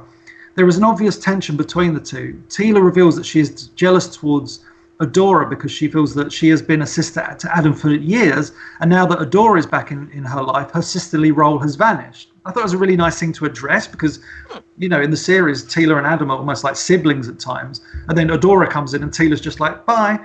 Adora calms Teela, telling her that Adam has always spoken highly of her and reminisced over their journey that they have had growing up. Adora tells Teela that she is the one who should be jealous because for 21 years, given their age, she never knew that she had a brother and never shared a life with him. Teela is shocked, realizing Adora's overwhelming sadness. You know, Teela had the best, always the best years of Adam's life, and Adora never got those. I think this sounds really good, James. Yeah, Martin does. Sounds great. Elsewhere, Adam and Bo, it's coming to an end. There's only 2 more paragraphs. Elsewhere, Adam and Bo split up, and while Bo distracts a large group of Horde troopers, Adam transforms into He-Man, smashes his way through the Fright Zone's dungeons. Just as he approaches the cell holding Adora and Teela, he realizes that Adam is more than just the Prince of Eternia, and now realizes that he must prove that to Teela. So he transforms back into Adam. Teela is surprised to see Adam blast open the door. He frees both of them and tells Adora that he saw She-Ra approaching. Adora rushes around the corner, transforms into She-Ra. As Adam and Teela flee the Fright Zone, She-Ra aids Bo in freeing the captured slaves. The final scene. The following day, Adam and Teela stand before a glowing portal with Adora and Bo. The group say their goodbyes, with Adora stating that Adam and Bo were fantastic. Bo directs the praise towards Adam, prompting Adora to tell Adam that he is a great brother and a great hero. Teela, who has been silent up to this point, grabs Adam by the arm and states that he's her hero. Adam turns to Adora in shock, everyone surprised by the loving interest expressed by Teela. Adora winks at Adam. Teela marches Adam by the arm back through the dimensional gate. Fascinated by the new Prince of Eternia, Bo turns to Adora and asks if he's her hero. Adora mockingly throws her arms around Bo and declares that he is. Bo and Adora laugh and head back to camp. The end. Hell of a story, James. That's brilliant, dude. I'd love to have seen an episode like that. Honestly, I have not read that in 20 years. I forgot that was quite a fun script because you play that thing of, you don't overdo the Adora-Teela relationship, but you explore it when they're both imprisoned. And you have, and the key is as well, I remember saying, let's do an episode without He-Man, but then I thought, you've got to, because we all want to see He-Man pop up once. So you have that one moment where he's like, I got to get in, by the power of Grayskull, smash, smash, smash, then transforms back into Adam to continue that adventure as Prince Adam. But yeah, I wrote so many of those. I'm not going to read them all out, but Well, I mean, but that was great. I mean, hell, everybody, even in the chat room, they just loved what you said. I mean, they're saying it was brilliant, great story. And they said, as a He-Man and She-Ra fan, it's the best episode I've ever heard. No, that's great, man. I'll tell you, it's a shame that, like, more people like Grimbot couldn't come along and help you and animate that into another story someday. Because, goddamn, that really does sound good. There was something I did back in, I think it was, the year 2000 when I first got my graphics tablet. I don't know if I ever I'm sure I posted them online somewhere. And I did these, one of the early kind of big fanfic episodes I wanted starts off with He-Man and Broom. He-Man and Broom fleeing the fright zone. And there was like really comical scenes, and I animated it, and I did like He-Man's voice and everything really badly. I was like, Broom, can't you carry me? All this stuff. And Broom's like, I can barely carry Madame Raz. How am I supposed to carry the most powerful man in the universe? And then there's one scene where there's a bunch of Horde troopers surrounding them. And He-Man's like, Broom, come here. And and it's like, it uses all the classic He-Man stock, but instead of the Sword of Power, because the Sword of Power got lost in the fright zone. And then you've got He-Man using Broom as the Sword of Power, doing the whole hand-to-hand thing. And then like, and he's fighting the Horde troopers with Broom as the sword. He's like, and Broom's going, on guard, and like shouting all these kind of things. And then they kind of escape. But did you say you animated this? You animated this? I did like a really poor, I'd love to do, I need to redo it, because this is the year 2000. And it's really bad animation. Like He-Man turns his head and suddenly it's part of his neck. It was just, I was roughing it all out, and I didn't do the entire sword fight. I just had like a few conversations and Broom, but I was really getting into this animation. Did you ever post it publicly or no? I don't think so. I mean, I think I've still got them somewhere in a folder, but yeah, it was. Post that. Fuck, we'd get a kick out of that. Post that stuff. I'll probably post it. NBC Universal will say we own that, and I'm like, no, you don't. God damn you, Joe! Look what happened. Oh shit! Well, goddamn. Well, James, that was the last question. There was a lot of comments, and there was really active for this episode. So, I mean, it was great having you. But before we go, I mean, is there anything you wanted to, talk about, or like tell everybody to go, your pages, something you got going, or? No, not really. I guess just I hope everybody's staying safe in these crazy times, and coming up with their own forms of entertainment, watching podcasts, listening to podcasts, all this business, because I think.